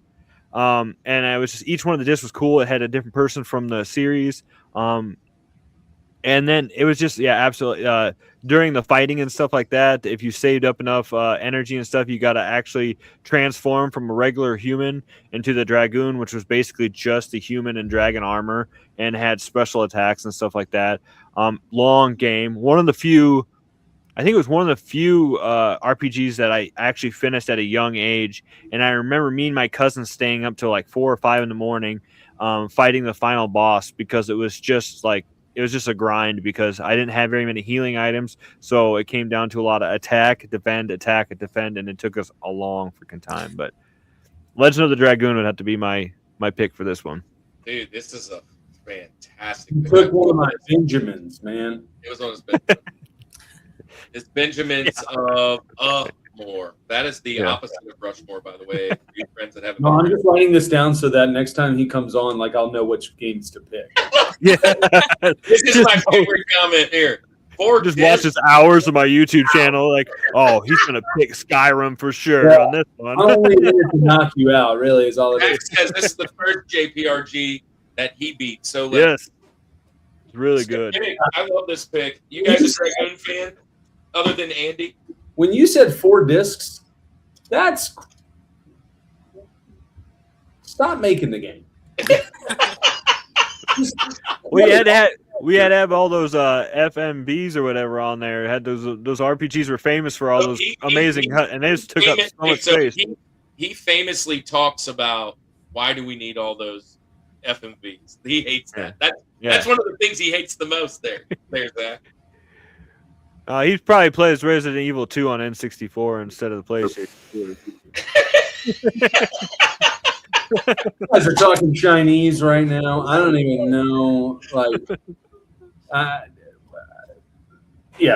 should have a whole channel about why I hate RPGs. I think that's my next blog.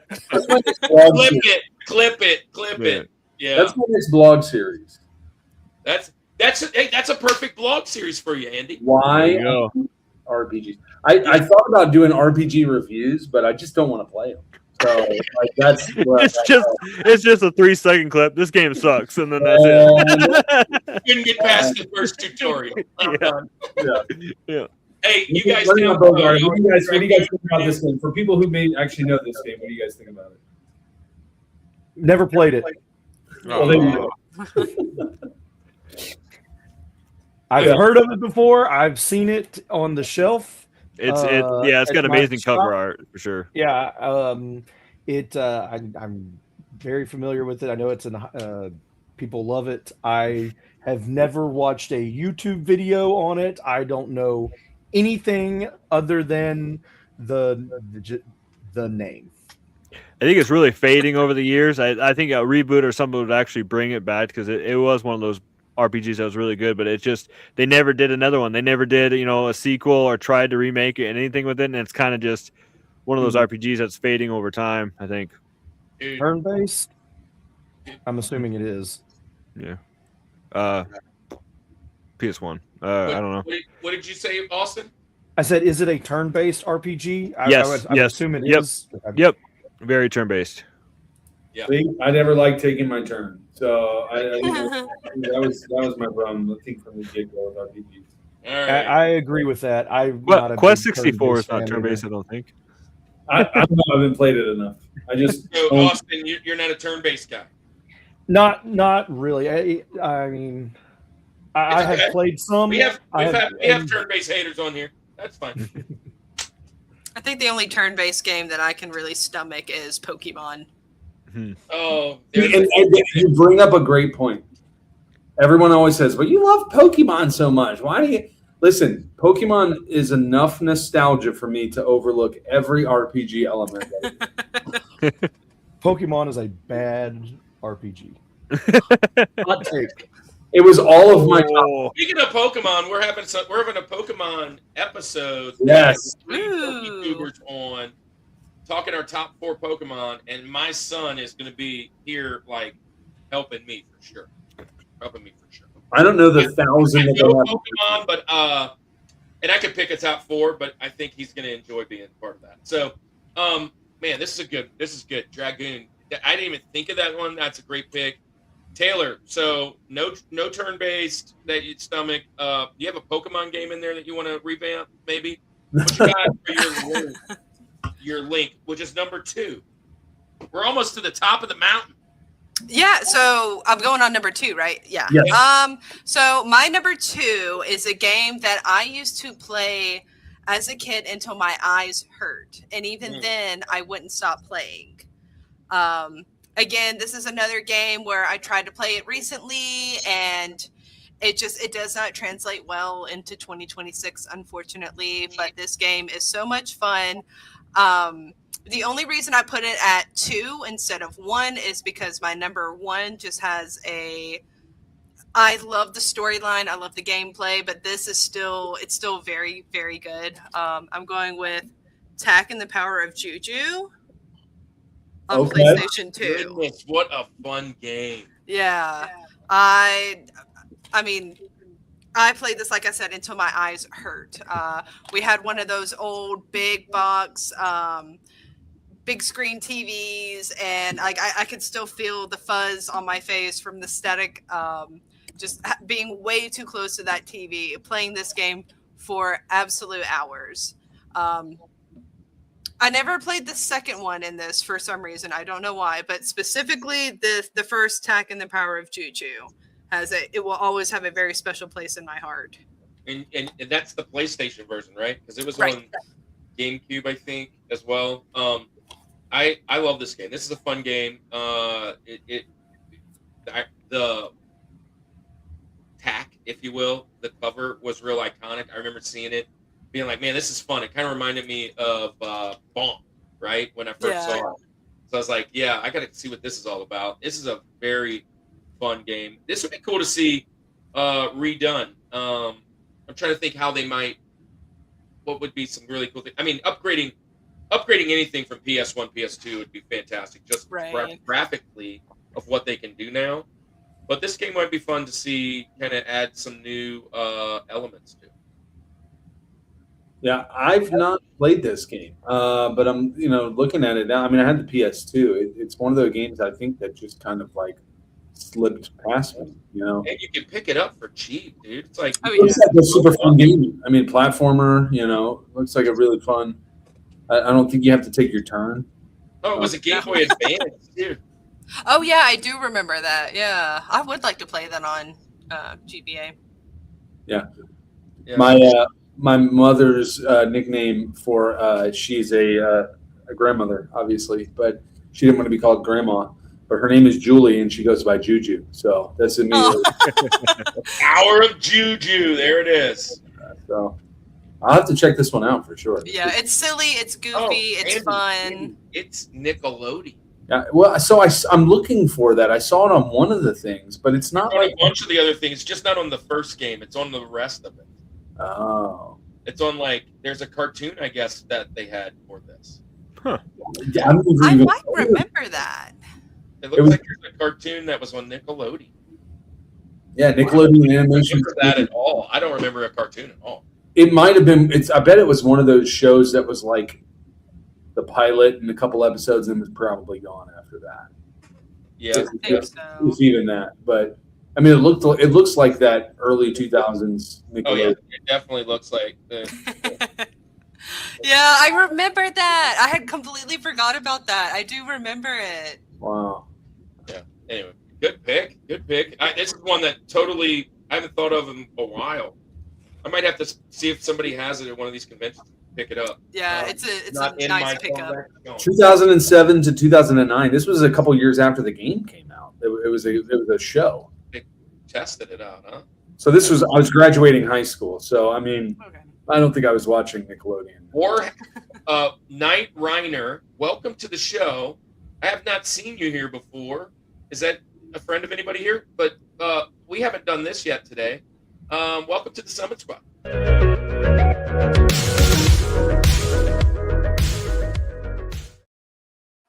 Hey, so we just go through old nostalgia and lots of fun and just rank our top 4 and really just shoot the breeze like we're at a kitchen table.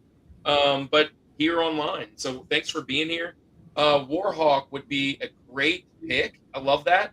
We do top 4, so drop your favorite 4 and then make sure you hit the like button. Thanks for coming in, man. Thanks for being around. Anybody else want to chat about TAC? If not, I think who's up? Austin. It's up. Austin's up. Austin, you are number 2, your second favorite pick. All right, so I am kind of surprised this pick has not showed up. I felt like this was most likely going to be the biggest chance of there being a duplicate on this podcast today. I know I just got through saying I don't like turn-based RPGs, so I picked a turn-based RPG. But I would love to see this done in the same way that Final Fantasy VII did their remake, updated the combat system and They make did it. such a good job with that. It's I gonna be love those games. Yeah. I love those games, and so for my second pick, I'm picking Chrono Trigger. man. Yes. So I would not be surprised if this doesn't show up again between now and the end of the show. But I can tell you he's not picking it.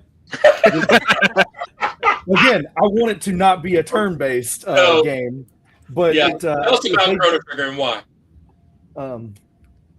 Do what?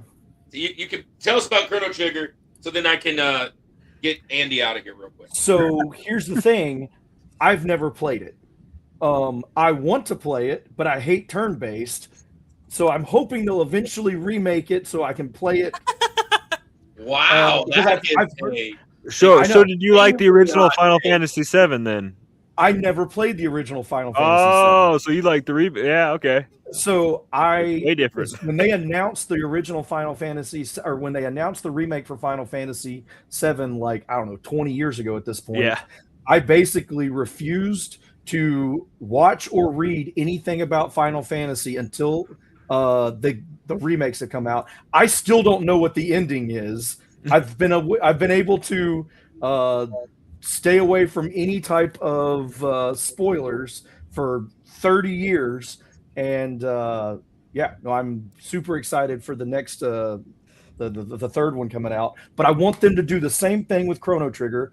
As you can see, I own the game, but I've never played it, and I've only heard amazing things about the game. I want to play it. I hate the turn-based stuff. wow. I like Okay. Here that we go. take. I like So that take a lot. Andy, this might be it right here. See, last week we said, I think it was last week, they said, Andy, because you don't like role-playing games, you should play the remake of Final Fantasy. And look, this is Austin's your spirit animal. Look, this is why you don't like them. And they even put them out in parts so that it's not a So what is RPG about it? The remake specifically. You're role playing. Yeah, Yeah, I know it's a game, but what? Just the typical. I think so. They had the action RPGs and they had the regular RPGs that we called them regular. That was a turn based, but the action one it just has the normal typical stuff. So you have your attacks, your summons, and your magic. And I always relate them more to kind of like the fantasy stuff. But I think that's more along the lines. They kind of just nudged it in their RPG. The newer ones I thought almost felt more actiony than anything. There was I think you could turn the turn based. Kind of like a turn-based thing on where you had to it would pause until you did your thing, or you could go on the fly, or I might be thinking of a different one, but that's basically this one was much more action style than the old school. Wait and definitely had to plan out your attacks. Yeah. you're able to like move. You're able to like move around and run around while you're still choosing attacks based like in like a menu, or sort of like a menu. Yeah. You're still pressing buttons to perform an attack. So it's not like a hack and slash type of combat. So you're still having to choose whether you're going to do a magic attack or a physical attack, but you're able to like run around or whatever. My favorite kind of games, like I have a known beginning and a known end. So that's why I've always lent myself to platformers more. And my favorite game of all time, Donkey Kong Country, right? Like that was what I loved about game. Like I could just start and end, you know? I guess along the way, I don't know. I just never got into RPGs. It always felt like I don't have that much time. So maybe one day I'll try it. Maybe it'll be a part of my series where that's how I get my toes wet in the RPG world. Well, it does not play like a traditional turn-based RPG. It's actually fun. Okay. Turn-based RPGs are boring.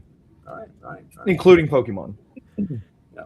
Pokemon. Now, I will take turns when it involves Pokemon. Yeah. I love turn-based. One of my favorite games of all time is the original Final Fantasy. I can't tell you how many times I've beaten that and played that as a kid. It was my entrance into not just role-playing games, but the fantasy world. I have written a book, a Christian Christian RPG-esque book novel for like young readers, youth, and it has a lot based on just the love of all these games, the Chrono Triggers and those, and so I love this. I'm going to tell you, it's not on my list today. It wasn't even a thought to be on my list today, because next week we're talking Super Nintendo games, and yeah, that's all I need to say. Is next week is Super Nintendo, and unfortunately, I don't own Chrono Trigger, so I went over here and got things off the shelf, and I've never owned Chrono Trigger. I have it on this, which, by the way, this is an ode to Dave Rimble. On our page, he said, "RC Pro-Am better be on the show tonight." Just in case nobody says it, it's on the show tonight, Dave. It's there. It's right there. Look at it. It's a little shot right there. Here it is. But yeah, I have it on that system, and I've played Chrono Trigger a couple times on that, so it's fun. I love this game. Good pick, and it's worthy of a top pick. I kind of had a feeling I knew Andy wasn't going to pick it. I knew I wasn't going to pick it. There's two other people in the chat that was, but it has been mentioned in the chat. Great stuff. Chrono Trigger is kind of like Final Fantasy, which I didn't like. Well, you're making some fans in here, Ryu. But I did get into the Chrono Trigger. I did enjoy. Oh, he tolerated the turn-based, so he don't like turn-based. So, welcome in. So, Andy, you're up. Yes. It's not your thing. It's your turn. Take your turn. Well, surprisingly, first one. What? Where are you going? I don't know what's happening, but it didn't show the Rushmore video on my side of things. Hopefully, it showed it. Okay, cool deal. I'm going Chrono Trigger. No, I'm just kidding. I'm not doing. Bro, I would have fell out of my chair. No, man, but I am going with Zach. Zombies ate my neighbors. Yeah, there you go. Single reason you said, dude. Did you take my notes? Because when I was thinking about it, I was like, man, this is a third-person shooter. Like as a reboot, keeping still the campy, comic-y, like cartoony style of things, but making it not the overhead, maybe the third-person shooter. That would be just so cool. And it's another game that is just so surprising to me that it didn't continue. But I think it's become a cult classic more than at the time. It didn't hit as hard, but like every kid in this kind of age range that was playing this in the 90s and the Super Nintendo playing this stuff, this was that game that was just awesome. I love the big colorful squirt gun that you used for it. I love the character. I love the sprites in this one. Just looks so cool. Everything was really cool. It was a game that was just so different than anything else that you played, right? And it was like you throw it on there, and it's one of those ones that I've tried to get at like different cons, and I don't think it's like crazy expensive, but it's like I think everybody just loves it so much they want to hold on to it. Yeah, and but I love this game, Zombies Ate My Neighbors. Also, just as a side note, all things zombie. I was a big even before the Walking Dead stuff happened and everybody in the world became zombie fans. I was a big zombie movie fan, zombie all that kind of stuff fan. In fact, I have a zombie tattoo right here. So it's been a big part of my life. But I love what I love most about zombie movies, or the zombie things that I like the most are the campy things. I like those as opposed to the hyper realistic and crazy gory ones. Like those are all cool, whatever. But the kind of when you can mix in the comedy and the horror of a zombie, I think that's like it's such a cool genre that you can do those two things in together really well. And this is one of those games that does it for me. Maybe this was the place that kind of started that for me, playing this as a kid. But I'm going to go Zombies Ate My Neighbors. Again, pretty much every reason Zach said. Isaac's giving us a PSA. It's not a shooter, but it is a shoot 'em up. Peter's here. So you know. I did look it up. I knew you were going to pick this. I knew there was a great chance. Once he said it, I was like, oh, this is right in line with what Andy is going to pick. Yeah. And that's a good pick. Yeah, I love it. Way to go. So back in the house, Waves and Games. Waves and Games is going to be on also during the music session, and or is it movies? I think it's music. He's huge into music, so I'm sure I think he's doing music. So and he's looking for a partner to join him. We're hoping that we'll see that we get a partner with him. But good pick. So back in 2019, the other thing that this game really kind of reminded me of was on the Sega Genesis, and that was Toe Jam and Earl, kind of the same. Yeah. So back in peculiar games, I shouted back when we were peculiar. Back in 2019, they did do a remake or a reboost of Toe Jam and Earl, which I thought looked amazing. And even if they did something, just a graphic overhaul like that would have been is still like a cool idea, I think. Isaac, I'm ready for you to come on. We got to just nail out that day. Did we pick a day yet? Isaac, you're on the show. We just got to get the. Yeah, exactly. Zombies is such a great. Was there ever a part 2? No. Yes. Well, it was called Ghoul Patrol or Ghoul Patrol. Yeah, Ghoul Patrol. Oh, that's right. So, I was wondering if you died with this one amazing Super Nintendo game so long ago. It would be so cool to bring that back. It would have been a cool franchise. I think they could have built a really good storyline on it. I would have loved the Zombies Ate My Neighbors cartoon. I was just going to say that. Yep, that would have been cool. This would have been a great cartoon. Oh yeah, he's doing pop punk. I'm so excited for pop punk he's going to have David Finn. Your boy, Nintendo. Davey Finn. Yeah. Hey, look, my turn. And I think I ought to not pick. But I have. So I've got another one, and we just talked about weird, peculiar. I mentioned this is another one. Kirk. What? I can't hear you. You can't hear me? You sound like you're talking into a microphone 4 rooms away. Rubber chicken? Am I talking? Donut? Oh, man. Let's see. Can you hear me now? Yeah. Much better. Messed with that a little bit. Jelly. Donut. Can you hear me? I got you. Yes. All right. So I am my next pick. We mentioned it in Weird and Peculiar. I mentioned it. It is another role-playing game. It's Shocker. And it's also another PlayStation game. Shocker. This one's from 1998. It was based in a policeman in New York City. It was made by the same people as Final Fantasy. Square. I'm going with this, Jim. Parasite Eve. Man, I love this game, and I would love to see it redone. It is not turn-based; it's action turn-based. But when I first got this game, I couldn't put it down. I played it many times. It was from the same world or the same thinkers of Final Fantasy, so I really loved it. And seeing a new spin in like a modern time, I would love to see it brought into today. I would just love to see basically a Final Fantasy set. When the Final Fantasy VII remake popped in my head, this is the game that I wanted. This is the one that I thought. So there's that. So my game, my number 2, my link is Parasite Eve. I have nothing to say about this game, but I want to. Class. Yeah. I heard some. What's going on? You don't like this game, Zach?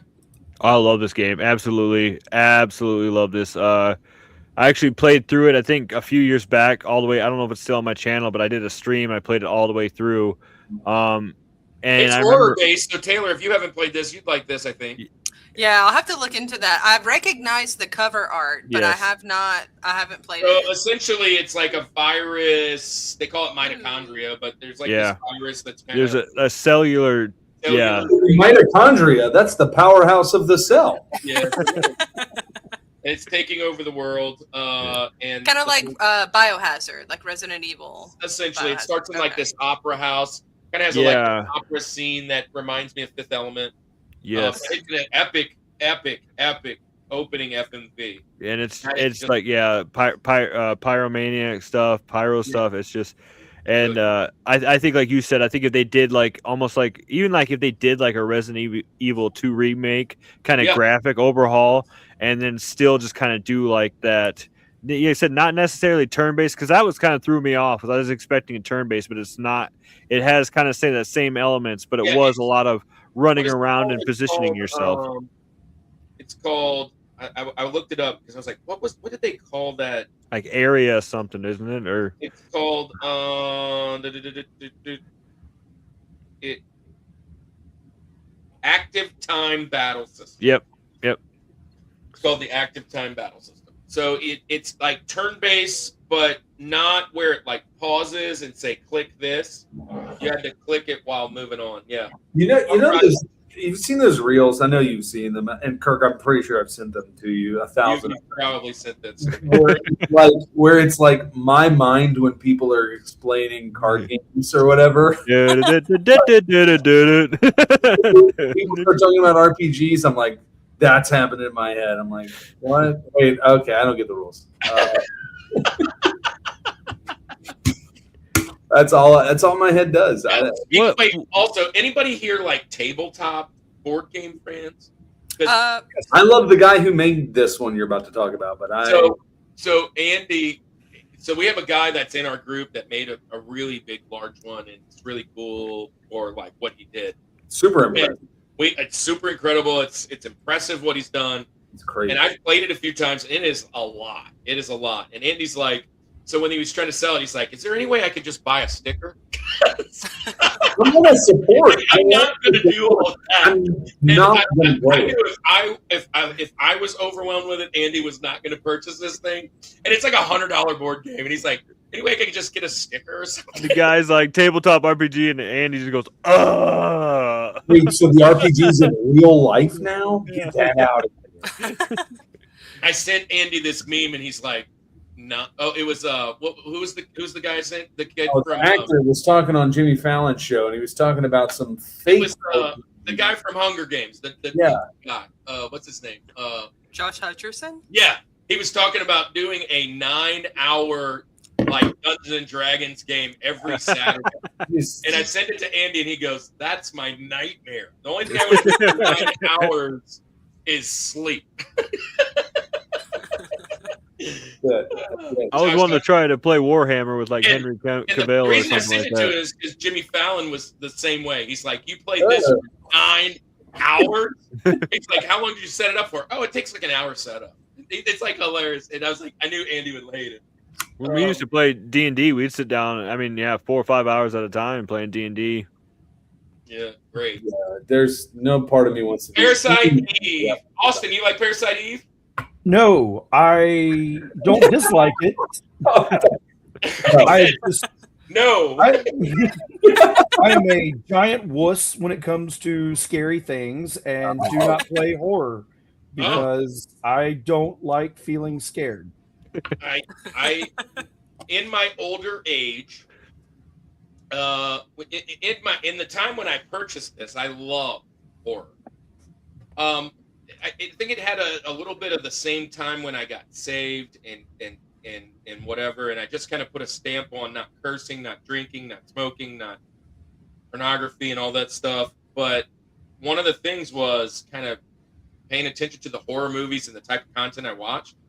And just not having watched it in so long, every time I watch something now, I feel like, oh my gosh, I'm extra jumpy. And I'm like, I was never this jumpy when I was younger. Like yeah, horror movies. There's nothing quite like getting a jump scare and then being asked, what move do you want to make next? Like, oh, dang it. It's like defend, run, Yeah. Anyway. Austin, you should play Phasmophobia. Such a good game. Absolutely will not do that. So much fun. Nope. You should play Zombies Ate My Neighbors. Just get your toes. You know what? Hey, Religious Fanboy, come about back the to that one level. for sure. We'll do that punk rock. Yeah, just play Zombies Ate My Neighbors. There you go. All right, so we are to the George, the number one picks. Number one, the greatest game that needs a reboot.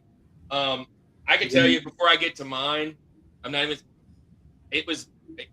As soon as I heard this from your mouth or from the typing, Austin, I immediately said, "There's my first pick," and then we'll figure the rest out. Let's see where you guys go. So, Zach, best number one reboot needed. Well, I feel like he tainted it, but I'm choosing Chrono Trigger. Oh, Rushmore! Hold on a second.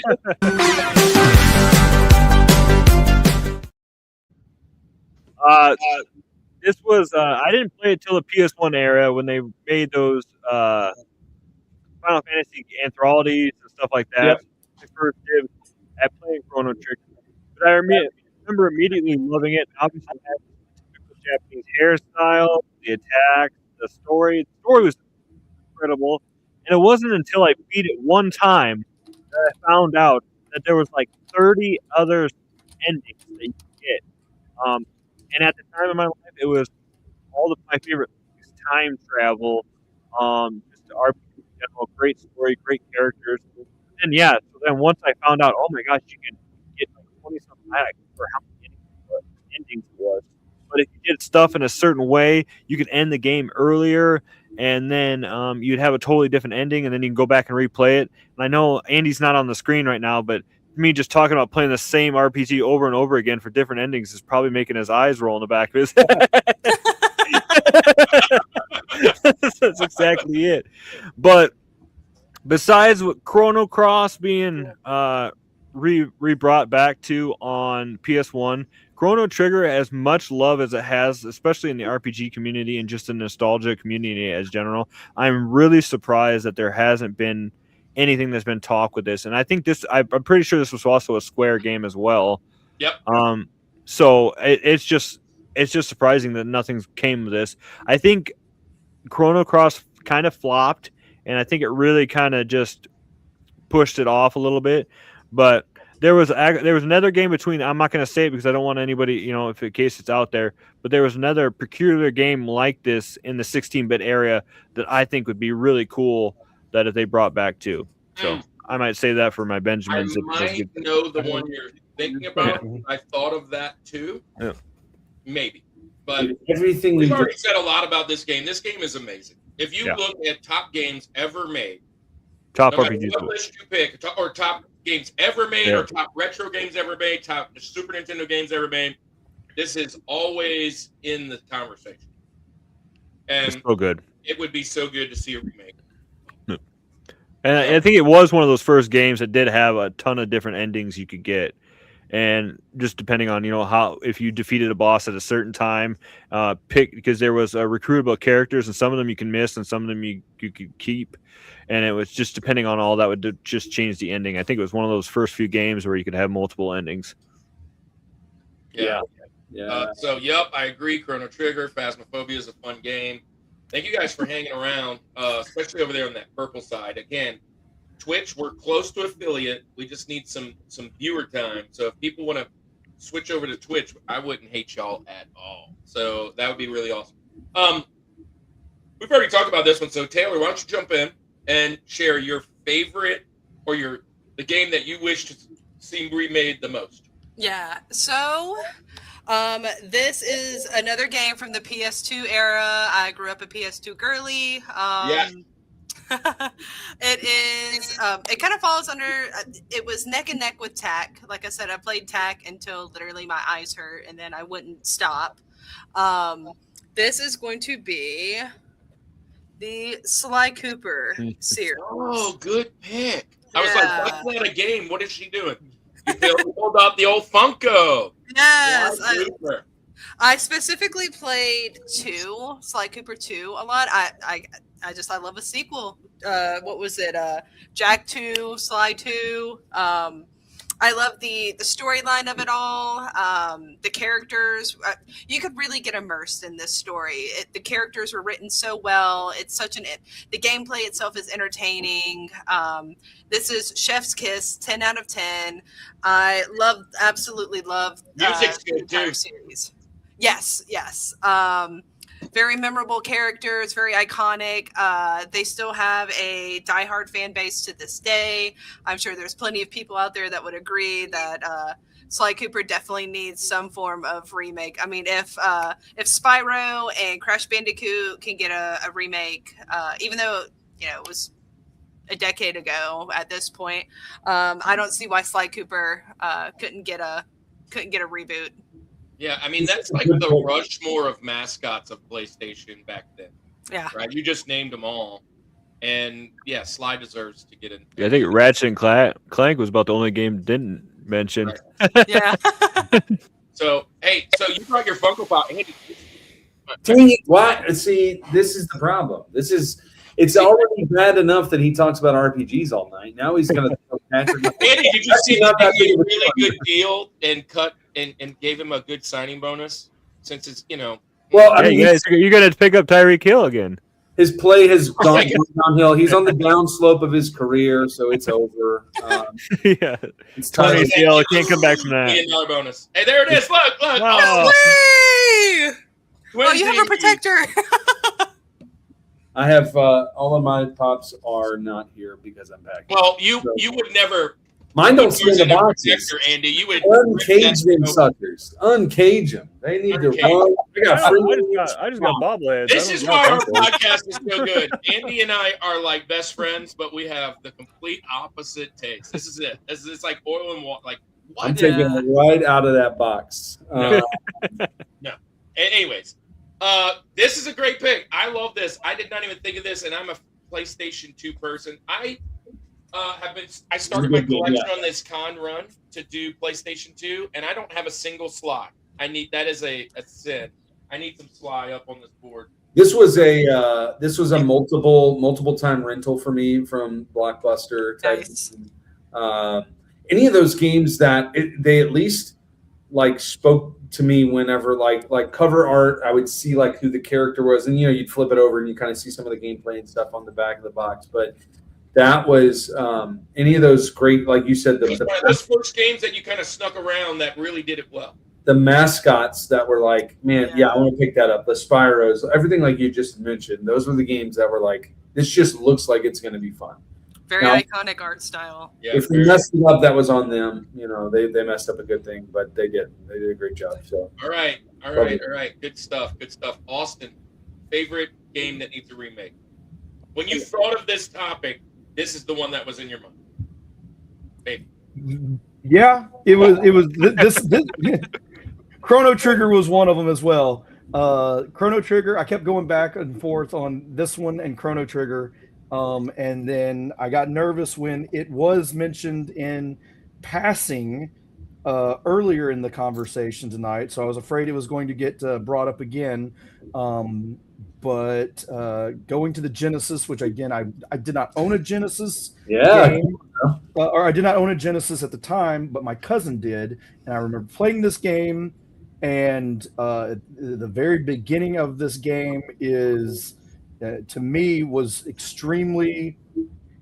I told you guys I'm not big with like jump scares or scary stuff, but this had a moment at the beginning of the game, and when I tell you, you'll understand. That just was it blew my mind, and we're gonna go with Echo the Dolphin.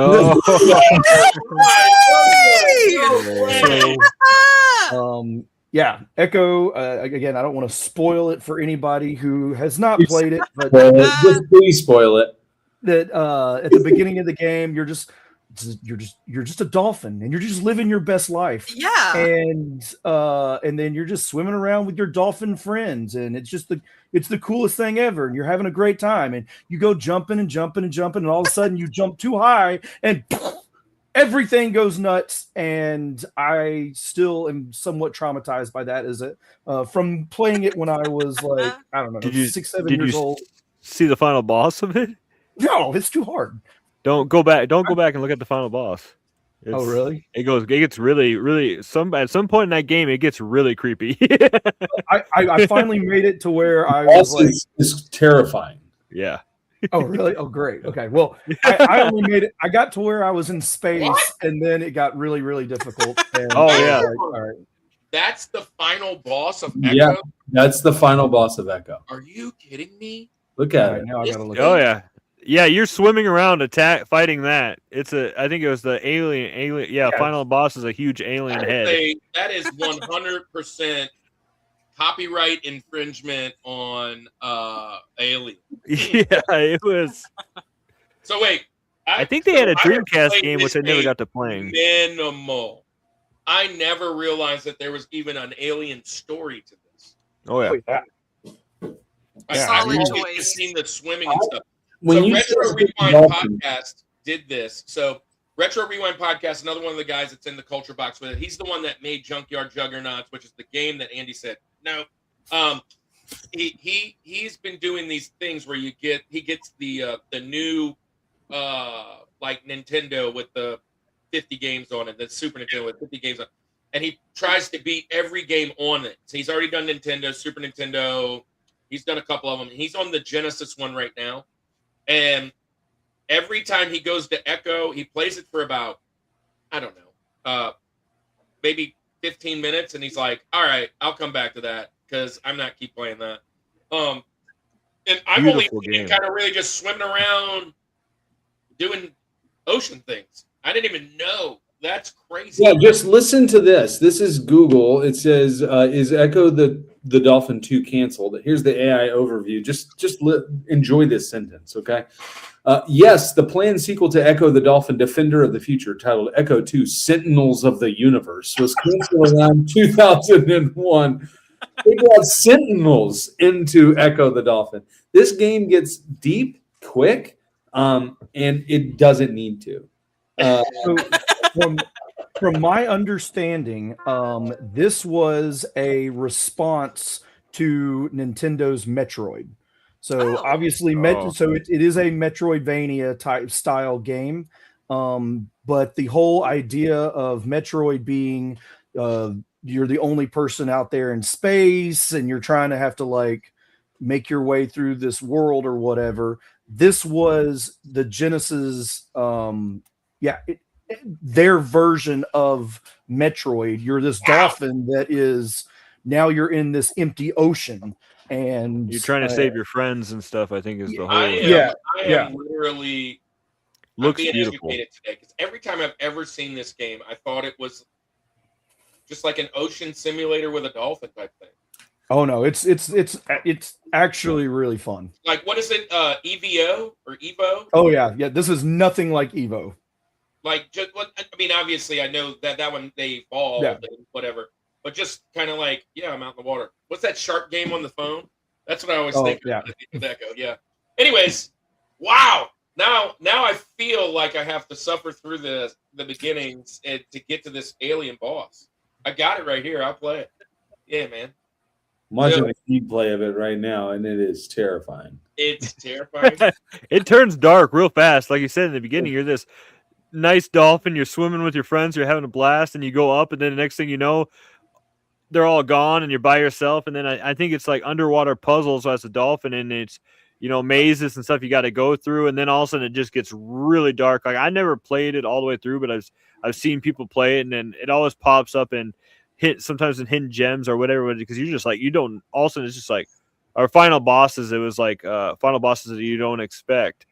And then, you're just like, what the heck? Hey, there's an Echo Jr. So there's Echo Jr. And I think there was a game on the Dreamcast, which was more open world, but I never really got around to it. Echo Tides of Time, I believe. Yes. Yep. And then there's been works apparently, and I just, when preparing for this tonight, I did see where the creator has come out and said that he is working on a remake or a reboot of some sort. So I've got my fingers crossed. Oh, there it was. I just watched it. Yeah. They're all gone. Yep. The beginning really reminds me of Hitchhiker's Guide to the Galaxy. I was just about when all to the say dolphins are just take off into They all space. take off? I wonder if they took that from it. I don't know. Yeah. It's like no instructions. There's no direction to like how to progress. You just have to kind of stumble across it by just jumping up in the air like really, really high. And like I said, when I was, I don't know, like 7, 8 years old. I don't remember how old I was when I was playing it, but like it freaked me out. I was like, what the heck happened here? It's a pretty game. Oh yeah. The graphics are cool. Yeah, it looks really good. It's like Comic Zone or whatever. The graphics are like seem like they're ahead of the time. Wait a minute. Don't put Echo in the same in Comic Zone. Come on now. It's Sega Blast Processing. Yeah. Yeah. No, I almost knocked this light over whenever you said Echo the Dolphin. I kicked back in my chair. But you know what? That fits the brand. If you were to reboot this and do it correctly, because I love the pick. Dude, that's awesome. Yeah, Sega is set to remake Crazy Taxi, Jet Set Radio, and Echo the Dolphin. I believe that would be cool. Two veteran movies. Those are three like really iconic games. All right, Andy. This one may come as a surprise to you, Kirk. I'm picking Final Fantasy. No. So this game, and there's a specific reason why this game I'm picking. This was one that I played for the PlayStation 2. I had this one, and the world that we're in of this type of video game nowadays is really kind of boring, to be honest with you. And I hate kind of what's happened to this genre of the game. But back in the day, we had multiple options, and it was a lot more fun to play this style of video game. I'm going to pick for my George ESPN NFL 2K5. Yes. As my George. If you know anything, like today, it's dominate. You can only play NFL people in Madden, right? That's the only thing you can do. And every Madden comes out, and it feels, Kirk, like StreamYard, where it's like the new feature that comes out is like, I don't care. Like, it doesn't make the game any better. You know, for a while, the Madden games were great. I mean, I played Madden games up until, I think, 2011, 12-ish or so. I was playing those games. And then it just kind of became vanilla. And every year we just released a new Madden because we had to release a new Madden. But ESPN NFL 2K5, you had the option of, you know, in the career mode, a lot of these things like the first person, which it didn't really do super well in that, but they were thinking of different ways to play the game. I loved the option where you would have a career and you would have your crib, right? And throughout your career, you started off in like a little apartment, and then you eventually got like a mansion, but you were like literally being the football player, not just on the field, but like throughout life. So that was a really unique kind of approach to it. But I think in general, I just want more options for the NFL. Now, there are other football games out there for sure, and there's other things you can play.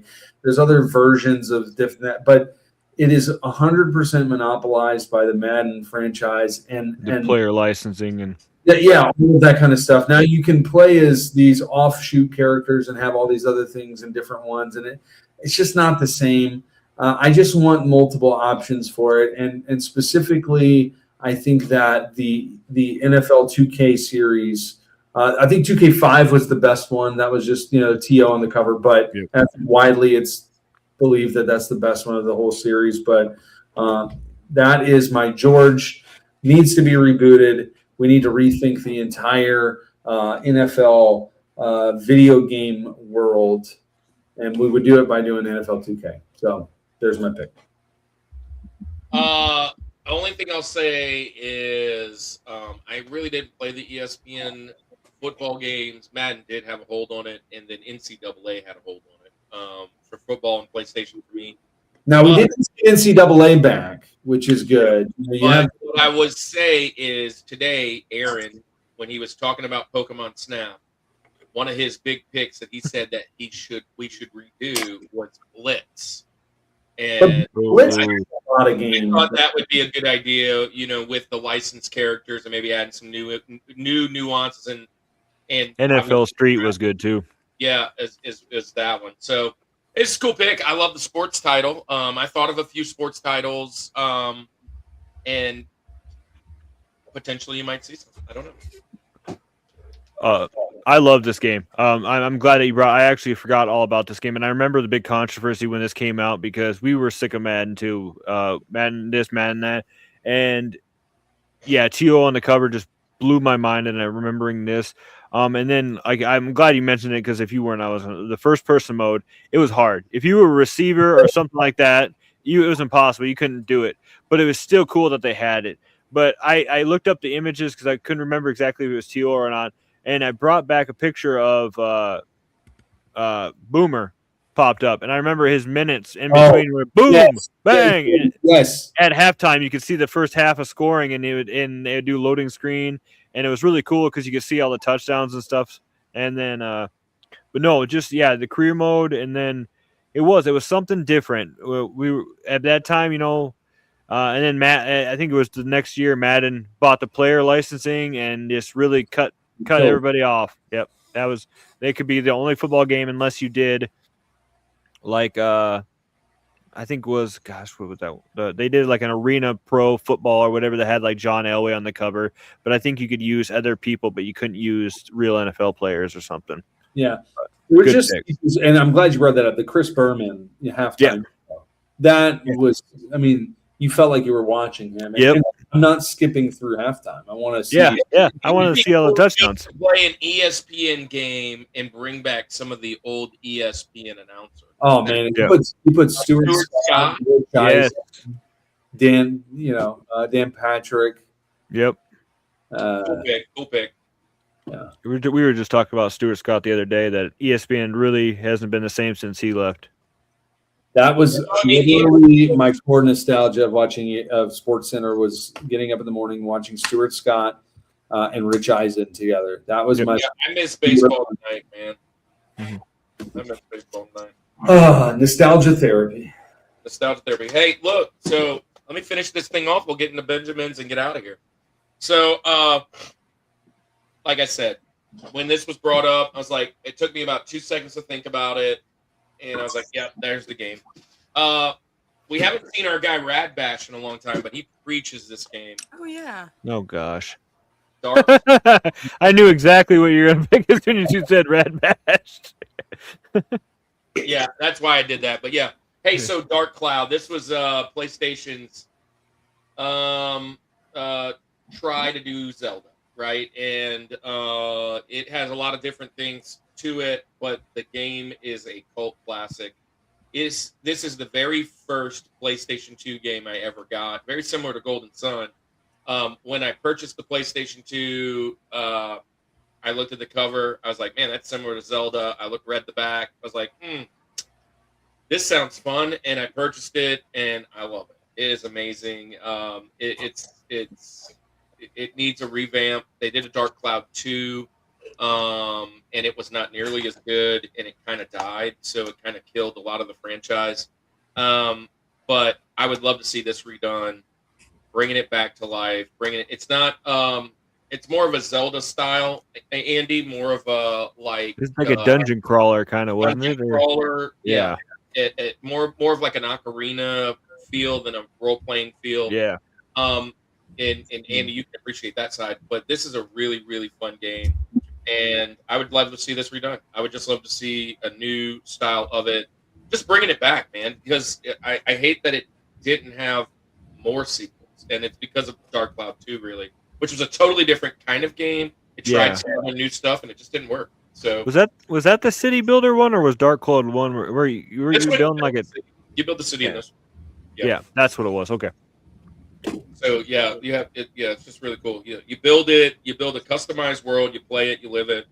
And it was real time weather. So I remember like whatever the time was on your PlayStation was the time on in the game, which that was something that was kind of cool. I remember it being one of my first games having. I was like, wow, this is cool. And now they kind of do that often, but back then it was like, whoa, that's cool. It's kind of like syncing in with what real time weather. I remember it was raining, it would rain, that kind of stuff, all kinds of whatever. Very immersive. Yeah. Very immersive. Yeah. You guys, I know, Andy, you probably haven't played too much of this, but I think you would like this considering. Well, I mean, if it's in the line of Ocarina. I mean, Well, it's not so much Ocarina. It has a little bit of RPG elements, but yeah, it's more close to that than Final Fantasy turn-based. yeah. What about you guys? I missed the whole like PlayStation 2 generation. I was kind of in high school and college when that was going, and I just wasn't into gaming during that time. I was a sports kid, so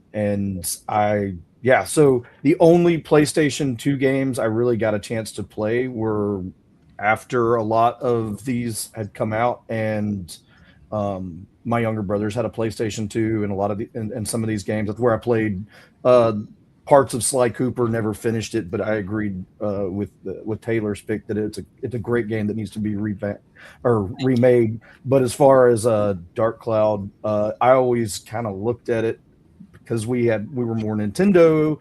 It seemed like a Zelda clone, and I was playing Zelda.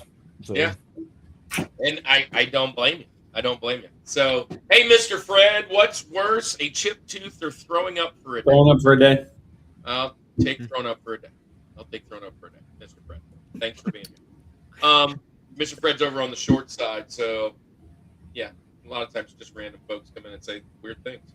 So there you go. So that is, well, Taylor, have you played this? I did not, unfortunately. Yeah, it's another one of those older retro games. And it's wild to say retro for PlayStation 2, like we said earlier, but it is. You're at that. You're 1998, I believe. Was this 98? What is it? So retro is what, 15? Were you saying 15 years? I think it's 20. 20 years usually, or older than 2 generations of consoles, or 3 generations, I think it was. But So- yeah, 20 years is kind of the. Dark I am almost Cloud. double retro. Yeah, so Dark Cloud was 1990. No, it was 2000. 2000. So 26 years old. Man.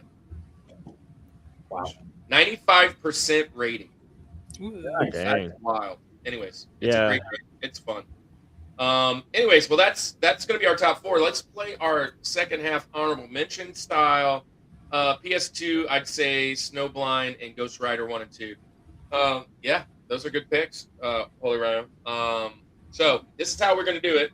Well, let's play our little video. We call him Benjamin Franklin. We call him the Benjamins because Benjamin Franklin was, the internet's always right. When we first started doing this, we're like, what can we call it? And we looked some stuff up, and it said somewhere in the dark web that Benjamin Franklin was potentially going to be the 5th guy on the mountain. So today, what actually missed our mountains? Let's get it.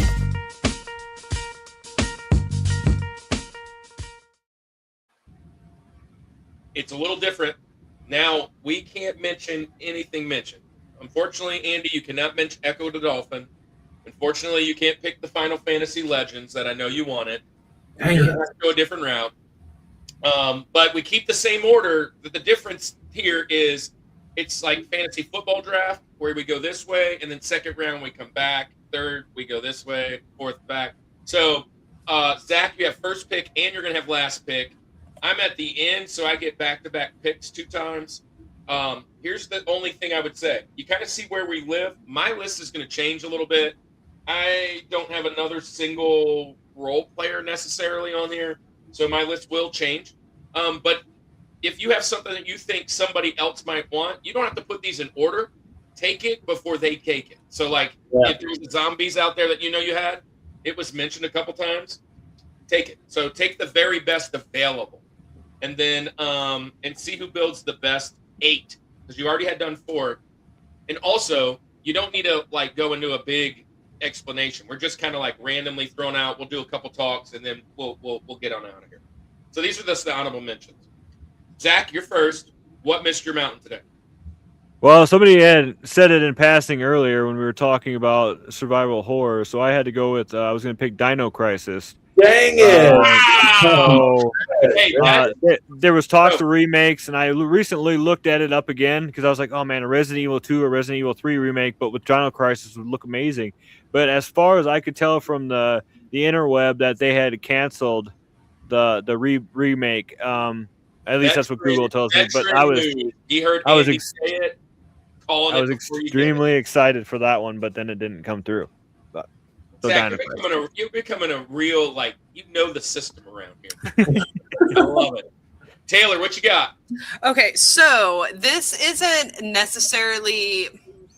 I would like to see a redesign of a gaming concept. This is something that I've been wanting to scream into the void for a while, and I feel like this is the perfect platform to do so. I would love to see handheld gaming redesigned. This is a handheld gaming console. This is a handheld gaming console. A Switch is not a handheld gaming console. That is a portable console. It is easy to move around. This is comfortable to hold in your hand and play.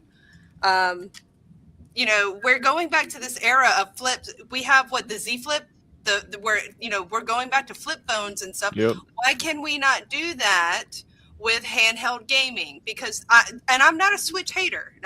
I don't dislike the Switch, but that is clunky. It is heavy. You cannot play. It's just, you're straining your neck. You're straining your arms. This is comfortable. This is a handheld gaming console, not a Switch. $8,000 for one. Right. That's the other problem too. Yeah, no. And I would like. I love how you went a different route. I love that. That is classic. I will say this: I have a couple of those new, like, revamped kind of things where they're small. They're like a redo of a handheld, and honestly, I don't like playing them anymore because my hands are so much bigger. I am so much more comfortable with the Switch. Okay. But those, I have a couple. And I love playing them because they got the more retro games on them, the ones that I have. And some of the things that I want to do can't happen. So if they redid it with games that are for that platform instead of pulling off old retro games and just putting it on that, Right. I think I would probably like it, because there's some things that, this is just really hard to do on them. What about, you know, handheld solitaire and bass fishing games? Remember those things back in the day? Those were. Oh man, Yeah. I think everybody I knew had video poker Now I'm starting or to sound like my bass dad. games. My dad only wanted remember the bass one. That's it. Yeah. Only Texas. But look, the Tamagotchi came back. I mean, Yeah. let's All right, Austin, what missed your mountain today? I'm gonna go with Diddy Kong Racing. No, another one from Andy. Good pick. Good pick. It was. I'm gonna be honest. It was down my list, but I was like, oh, I got to say it now because somebody's gonna grab it. Yes. Oh, It was that's a coming good off the one. board next. Austin learning. Austin, you're so welcome back. You're I liked Diddy Kong more than Mario Kart back in No, the day. Oh, absolutely. and then Yeah. it's okay to be wrong. Okay, it's not better. No, I know. Like, there's a lot of people who say, that's what I was going to say whenever I was going to talk about it, but now I can't talk about it. So since I can't talk about it, what I was going to say is that it needs to be remade. It's a good concept, but Mario Kart is far superior to Diddy Kong Racing. Yeah. But I digress. Anyway. I like the boss option. That Mario Kart didn't have a boss, but even though he was impossible to beat, but it was airplane stuff is clunky. It was kind of weird to fly in some of the levels. I don't know. Like, all right. Yeah. Wow. Andy, I think you just lost half your list just right there. Dude, I mean, you're tearing this thing apart. I'm gonna go for mine. Which one do I want to do? Okay. Let's do Army Men Sarge's Heroes. Let's throw that out there.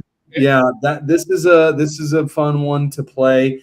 I recently I bought the one on the 64, and it is not a good replay. Now Peter knows what's up. Handheld Yahtzee. Yeah. Oh god, yeah. But it's clunky. It's weird to play. The OG one. It got better over time, but it would be cool. It's a cool concept, right? The Army Men, and I always liked getting the flamethrowers on the Army Men because they would just melt, which is just it's fun. Plays off of that. So let's go Army Men. I love those games. Yeah, those were great games. Those are so much fun. Hey, I thought I might not 8 out. I think I'm going to 8 men out on this one. I think I'm 8 men out because this was mentioned earlier, but it made it to me. So I'm going to say it now. Actually, it was said in the pregame talk, Andy. Said in pregame by my man Zach. And it's the better Zelda game. I'm going with Link Zelda 2, buddy. Oh, That's on my list. Yeah. That's my hot take. I always say that number 2 is better than 1. One pick that I was like, somebody's gonna say it. I know it. Say, look. So I'm going with Zelda 2. Different style game, amazing game, fun game, hard game. But to see this in the way they did Link's Awakening or they did Skyward Sword for Switch, bringing this back as the revamp, this is the one I want.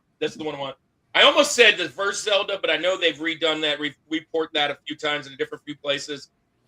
I haven't seen this one redone. I would like to see it done like they did the other 2. And they better come in a gold cart, too.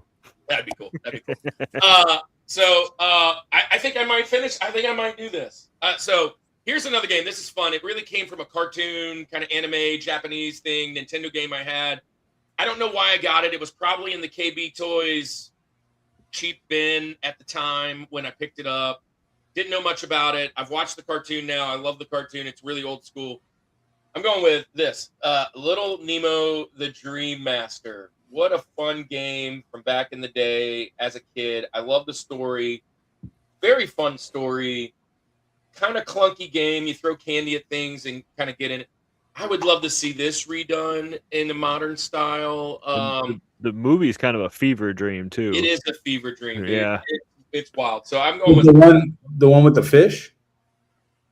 No. This one. Finding Nemo. I got you. Took me a second. Yeah. I'm like, what? Well, That might be.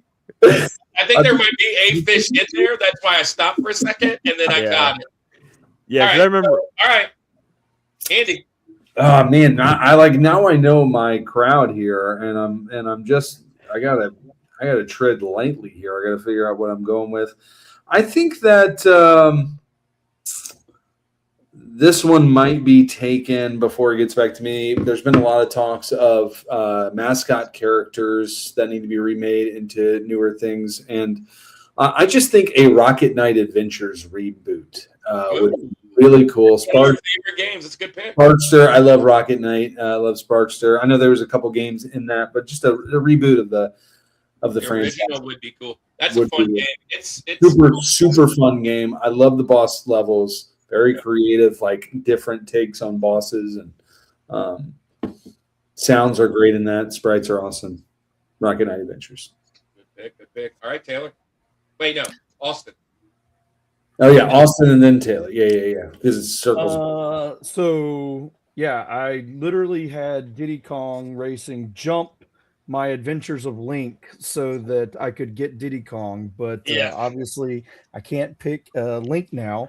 I'm going to go with I guess this is probably against the rules, but I'm going to go with a series.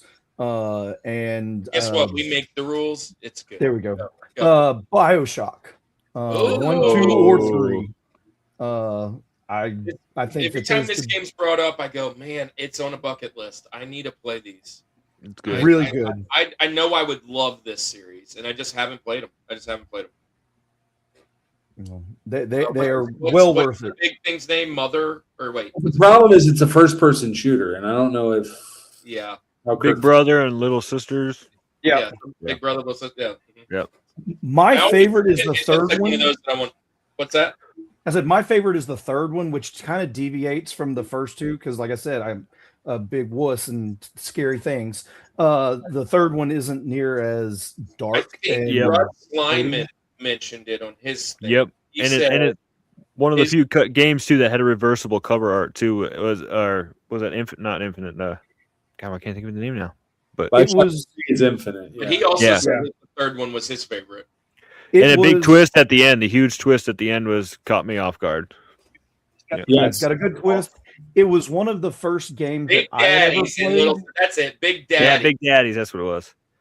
One of the first games that I had ever played that He says it's really. infinite. Oh yeah, that's right. That really perfected the companion character. Yeah. The person who just is wandering around the game with you or whatever. Yep. You really got to just emotionally connect with that character, and yeah, it kind of blew me away. But I always yes, like. love this I game. always like the art style of the Big Daddy. Yeah. The character. Yep. And I was intrigued, but I just never got it or like purchased it. And now looking back, it's become such a great series. I would love to pick those up and kind of play through those. But I like this pick. Good choice, Series. yep. Series. I mean, we make the rules here. It's your criteria. It's your list. So I emotionally connected with Tails. Jeez. All right, Andy. Taylor, you're up. Yeah, so I was genuinely surprised that this game hadn't been picked yet. Again, it's from the PS2 era. That's really kind of the retro era that I grew up with. People talk about this all the time on the internet, which is why it didn't make it in my top 4. I didn't want to go with something that was so commonly discussed, but I do feel like it is worth mentioning. But Simpsons Hit and Run. Nice. Yes. Yeah. Yeah. It still plays well to this day. I can play it on my PlayStation 2. I have an adapter. It's back. Says good choice. Yeah. Yeah, I love the game. It's so fun. I played this and I played Road Rage. Road Rage is fun, but it can't hold a candle to Hit and Run. Have you seen the Hit and Run remake in the Unreal Engine in 5? No. There's like it's so cool. Is it a legit remake? I or don't is it know like if a it's. fan I don't know if it's Probably a legit. fan fade. Probably, yeah. It's probably not real, but it just like the fact that you could be in Springfield and like just the open world is so, yeah. even in the one you're talking about, man. That was such. We always called it the kid version of Grand Theft Auto too. So that was kind of the fun part about it. Donuts. Yeah. Isaac says fan made. Okay. Yep. Yeah, I'm sure. It just looks. It's a game that the world needs. All right. Absolutely. So Zach, back-to-back picks. Okay. We're the last of the second round, first of the third. Okay, so so this was just obviously with like games like Red Dead Redemption out and huge. I thought this would be a cool one from the 16-bit era. But the first one I was going to go with was Sunset Riders. I thought if they would make a modern day, like going into town to take down the big guy and doing something like that, and just having all that like almost like a bullet hell game, I think it'd be kind of cool. Give that old Western vibes.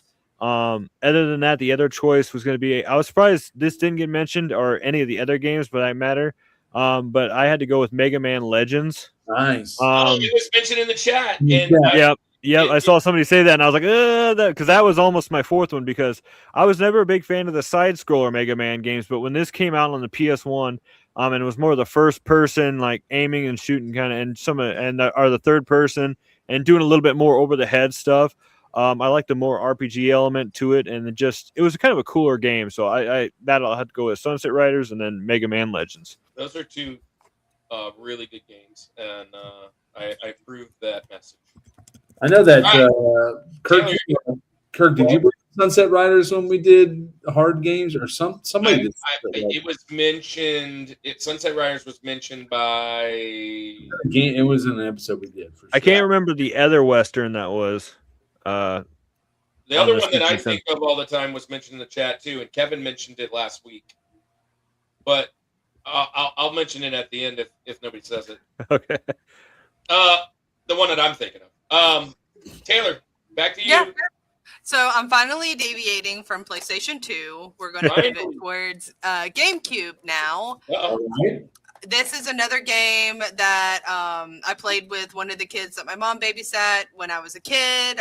We would play Mighty Morphin Power Rangers, and we would also play 007 Nightfire. Okay.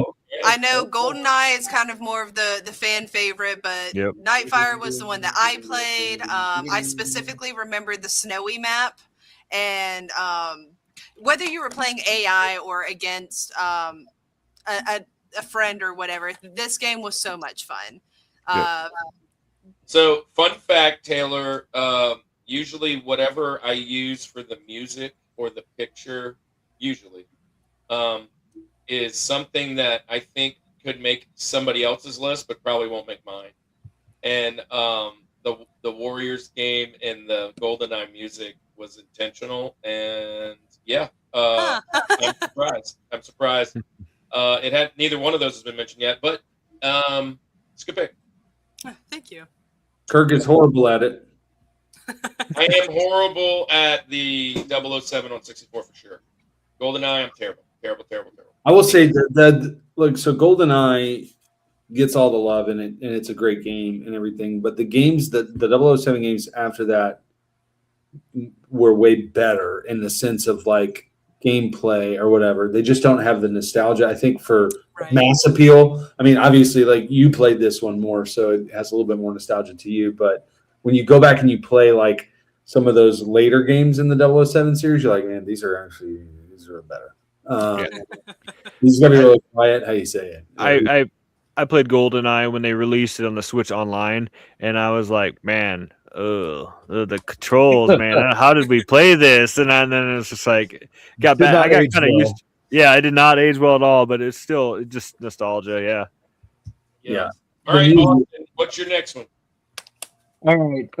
Well, first, I love the 007 pick. I'm actually kind of excited for this new 007 game coming out in a couple months. I like the 007 franchise. It's fun. I'm going to go NES, old school. Probably, I don't think anybody's going to have this, but Shatterhand. Wait. That's an expensive game. Is it? I don't know. I have no idea anymore. Isn't that one of those expensive ones? I think 2. One is, I think 2's worse, but I don't know. But Shatterhand 2? I'm not. Or am I thinking? No, I'm thinking of something other. Power Blade. Power Blade. That's what I'm thinking of. Is Power Blade. Sorry. Yeah. No. Shatterhand. Do what? 160, 170, 100. Yeah. It's $160. Well, cool. Somebody selling it for 160. I have not checked the value of my games in a very, very, very long time. You should look at the value of Chrono Trigger, probably. Oh, probably.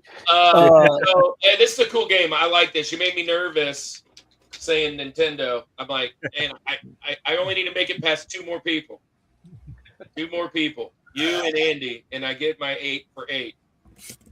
Yeah, this is a good pick. Shatterhand, just a real quick thing, was the name of a band that was in the local band scene when I was in the local band scene. Shatterhand. It was a fun. Peter doesn't like the GoldenEye hate.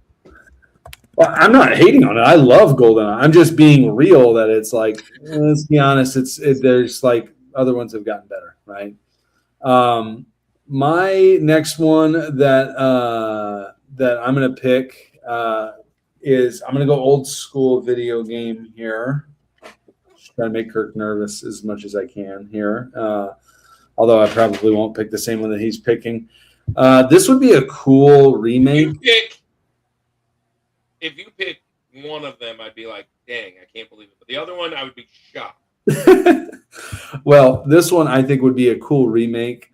I'm thinking about like graphics now. Now they made a Nintendo 64 version in 1999, but I would say I'm just saying a reboot from the original. It was a super fun game. It was a game that I played a ton as a kid. I think Paperboy would be a really cool my word. Oh my goodness! Ah! Paperboy as a remake today would be really. That wasn't even on my radar. Two of y'all crushed on a Benjamin. Yeah, that's awesome. I loved Paperboy, and I love the BMX random. Every town needs to have a BMX. It'd be cool if it would be like Tony Hawk and like doing like different moves, like and getting points. Yeah, but like what a random thing. At the end of every neighborhood, there is an obstacle course. An obstacle course. Yeah, at the end of every neighborhood. What a cool neighborhood to live in. All right. Anyway. Funny stuff. All right, so I've got my last two, and I kind of gave it away already. They're both Nintendo. And I was thinking old games, like games from my childhood. These are two games that I loved playing as a kid, and when I bought them again, similar to the GoldenEye, it's like, man, they're not nearly as good as I remember them being. Especially this one. But this one, I thought about, because it's a licensed title, the movie specifically. If you took this game and made it more Metrovania and went kind of wild with it and put it actually where you're going in the pirate ship and doing all that stuff, I'm going Goonies 2. Ooh. And man, doing a full-on Goonies 2 in the new style of like I said, the Metroids or something like that. It was kind of it's kind of tried to do some of that thing, but I love this movie, and I don't think this game did it any justice. And we didn't even get the first one because it was in Japan. So there's that. And then this game, as a kid, I remember loving this game so much. And the character's cool. It's got dinosaurs in it. And oh my gosh, when this game came out, I was like, this is so awesome. And I bought it. This is one of the first games I ordered off of eBay. And when it came in, I played it, and I was like, this game sucks. How did I like this so much? I'm going with Karnov. That's such a good game. Yeah. Karnov, to me, it was a great game as a kid. I cannot stand this game nowadays. I believe Karnov in the lore is supposed to be. Are you familiar with the game Shantae? No. Oh, yeah. I just knew that he was like a fire-breathing like circus guy. I remember him also being in Bad Dudes. So he's a genie, and the more modern games there's called Shantae, the half blood genie or whatever it is or whatever. But apparently there's this whole franchise called Shantae, which is a platformer. The lore is that Karnov is like her dad. Oh, I know that girl. Okay, I know that. That's her dad. I believe that is what So, anyways, supposed lore is. You talk about box art. That might be one of the best box arts, and that is just crazily cool. And it's. I mean, let me just say this: it was a fun game. It is very buggy. There's a lot of times you're trying to get certain items, you can't get to them. I'm like, when do we ever get that? And where was the thing to get that? And the whole swimming level, it's just tough. And then you get your first boss. The story isn't there either. Like, it doesn't explain a lot what you're doing. Like, you're just playing this weird platformer. I would just like it. I don't know. But Some of the bad guys are around, just look Andy, who you got? Gosh, I got like 5 I can pick between at least right here. Man, I don't know which one I want to go with. I guess I'll do this one. This would be cool. We've talked about it recently. In fact, I believe it was maybe it was last week we talked about this one. A new updated version of Earthworm Jim would be super cool. Oh my gosh, freaking! That was the other game Aaron had on his list. Earthworm Jim in the again third person kind of open. Can you imagine an open world concept Earthworm Jim video game would be super fun. You and Aaron are so much alike. It's I'm great. telling you, if we could just get him to like Paramore, then we would Well, be if okay. we could just get him on the show, but he refuses. He's Or watch the show. Yeah, that would be another one too. we all see him in the show. Anyways, yeah, good pick. Good pick. That's a fun game. It was on the weird and peculiar games with. That was what it was. A couple weeks. All right, so let's see. What's the order? Austin, Taylor, Zach, you're finishing off, and the show's over. My oh my last gosh, it might be the longest show ever if we keep going at this rate. Well, I'll make it quick. My last pick is I did not grow up with the Zelda. I did grow up with the NES, but did not have the Legend of Zelda at all. So my last pick is Spiritual Warfare, Wisdom Tree game. I actually love this game. It basically is just a Zelda clone, but as like a little Bible thing. Christian video game. Wow. It's Christian Zelda, and Mom, can we play Zelda? No, we have Zelda at home. The Zelda. Exactly, but I have such fond memories of it, and it cracks me up going back and playing it. You can you can stand in front of a bar and hit people with the fruit of the spirit, and they come out. It's hilarious. Occasionally the angels will be flying around, and you go touch them, and then they'll ask you some Bible trivia. I don't know. It is absolutely a clone. That's a good pick. That's right on brand. We love it. Yeah, it. well, it is. I just have such because again, I did not grow up with Zelda. This was my Zelda, and obviously Zelda is a fantastic franchise, and they did a great job with the game. This is I would love to, and I don't since again this is a Christian podcast. It's not a Christian podcast. It does make me like there's not really good Christian video games anymore. No, and there's if they do, people that I have reached out to that are in this thing that are kind of like Taylor, and they're kind of like developing some Christian games, which are really cool. Anointed is one of them as the developers, and there's another one in there. But they're pretty cool. But yeah, they don't have really good Christian games. It's just not something that, unfortunately, has been out there.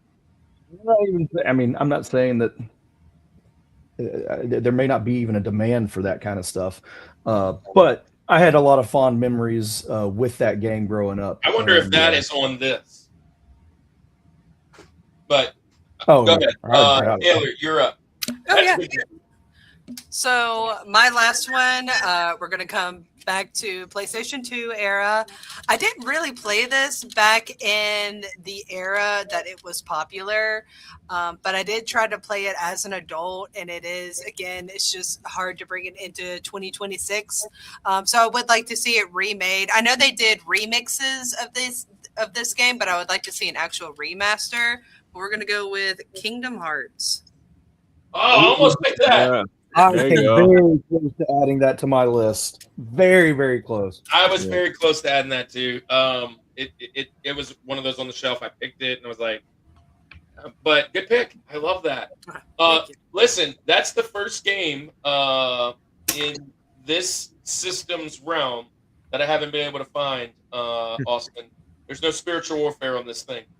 It's on multiple systems, so you may be able to find it on something. Yeah, I'll have to look on another system then. It's on Microsoft Windows. Do you have that on there? Oh, I do have that. Linux. Yeah, it's on the Genesis too. So hey, you picked another Genesis game. All right, Zach, you're gonna wrap us up. The last pick of the night. This is like I said, this was obviously going to make it to the list, but I just kind of, and I'm surprised. I should say that now after I know the crowd that I'm not surprised that this didn't get it because there's not very many turn-based lovers here.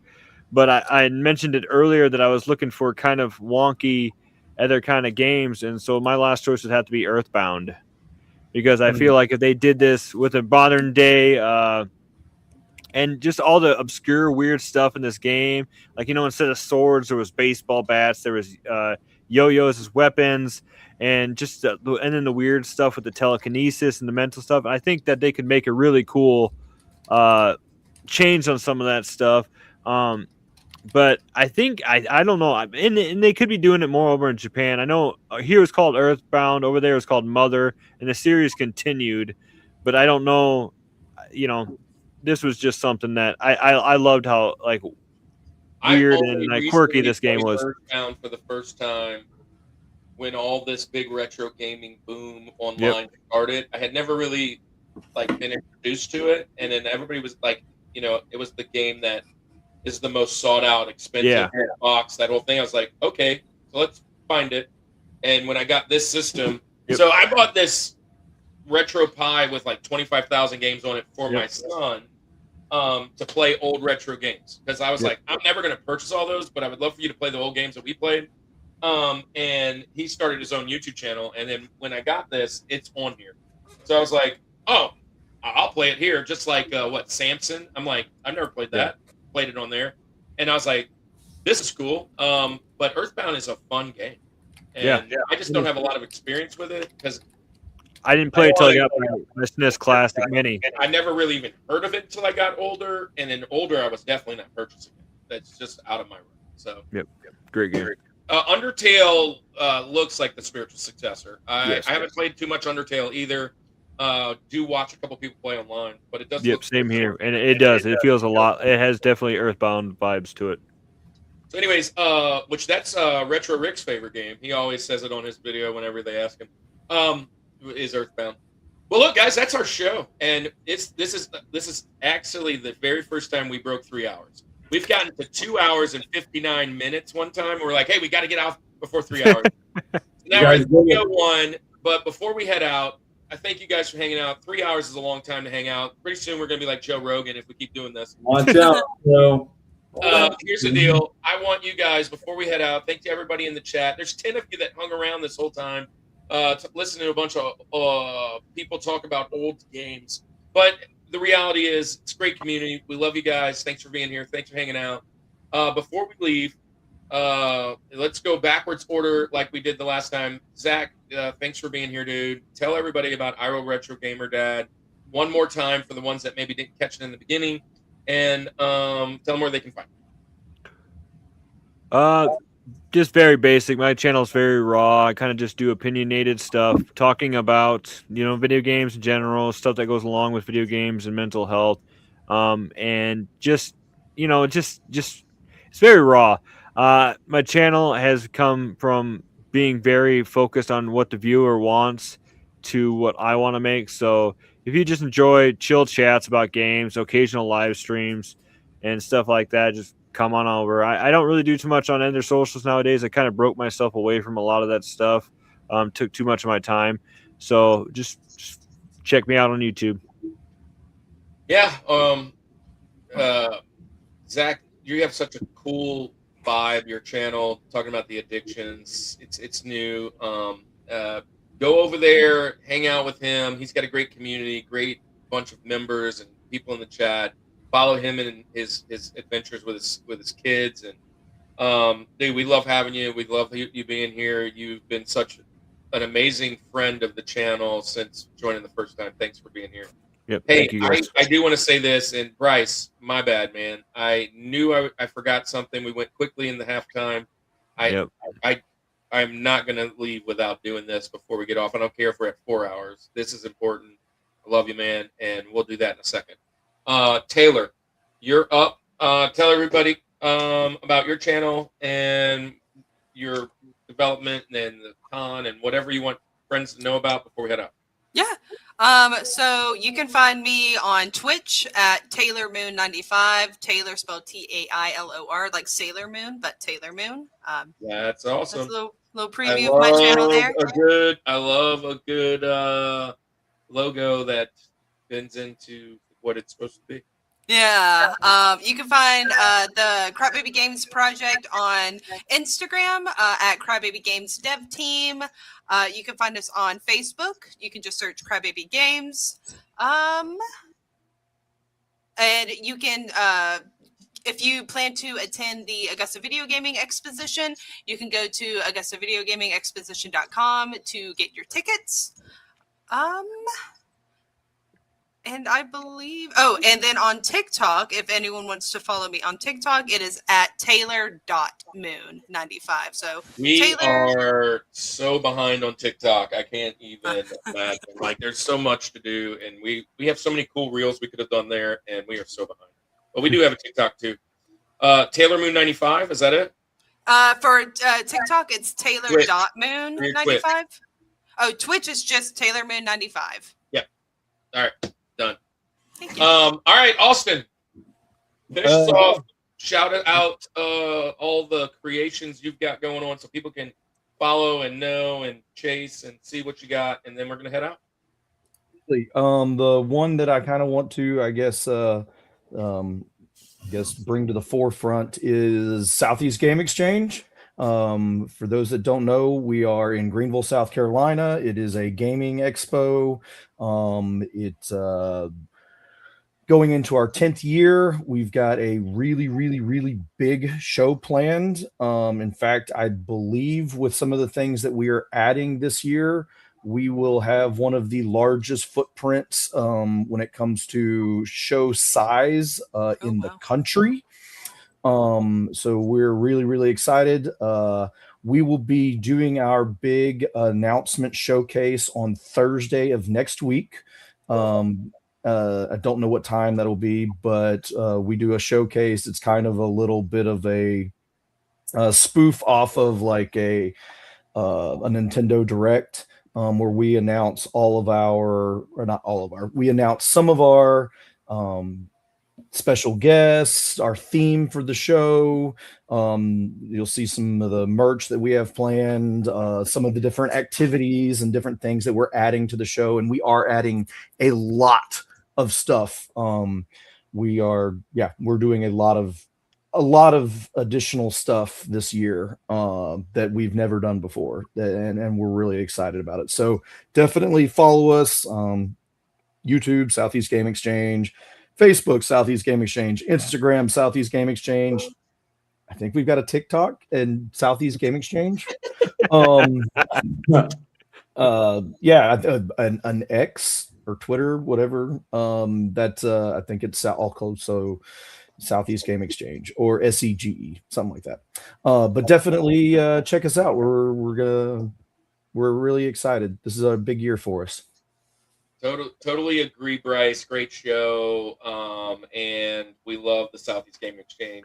Austin, we mentioned we haven't talked any details or anything, but there was a potential that we would get a chance to be a part of that new lineup, and if that comes to fruition, we are so excited to be a part any way we can, and especially the opportunity to maybe bring a message. So if we would do that, I am excited to see what the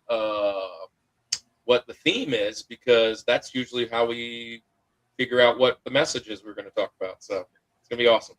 So with that being said, everybody go follow all these cool people, cool friends. It's all, wait, Austin is, oh yeah. This is it. Where's Owazram? He didn't show up today. Mr. CG.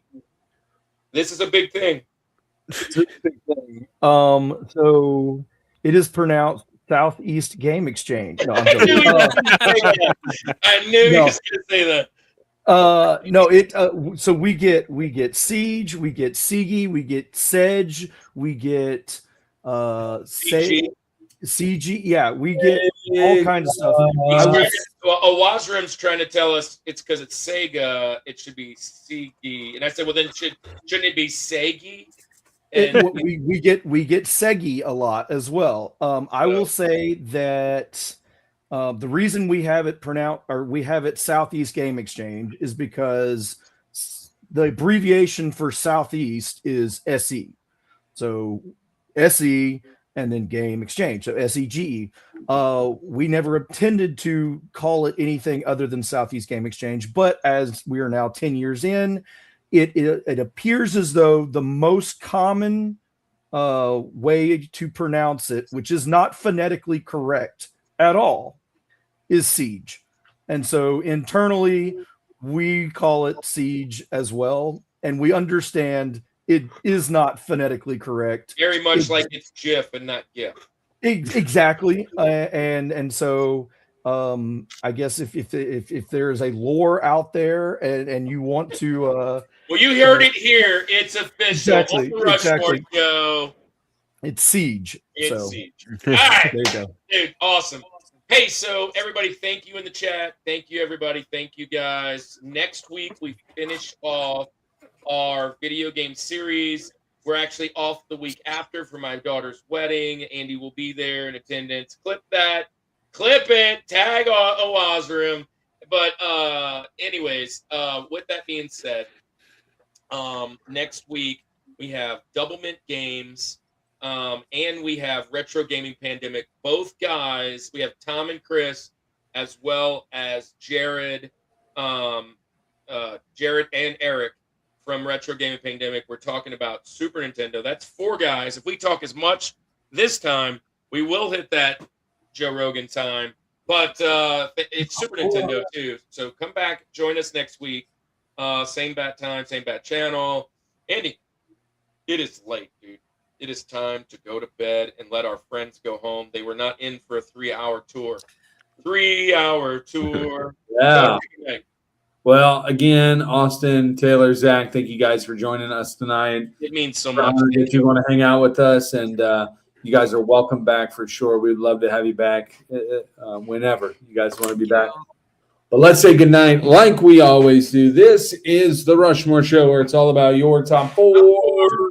And nothing more. And nothing more.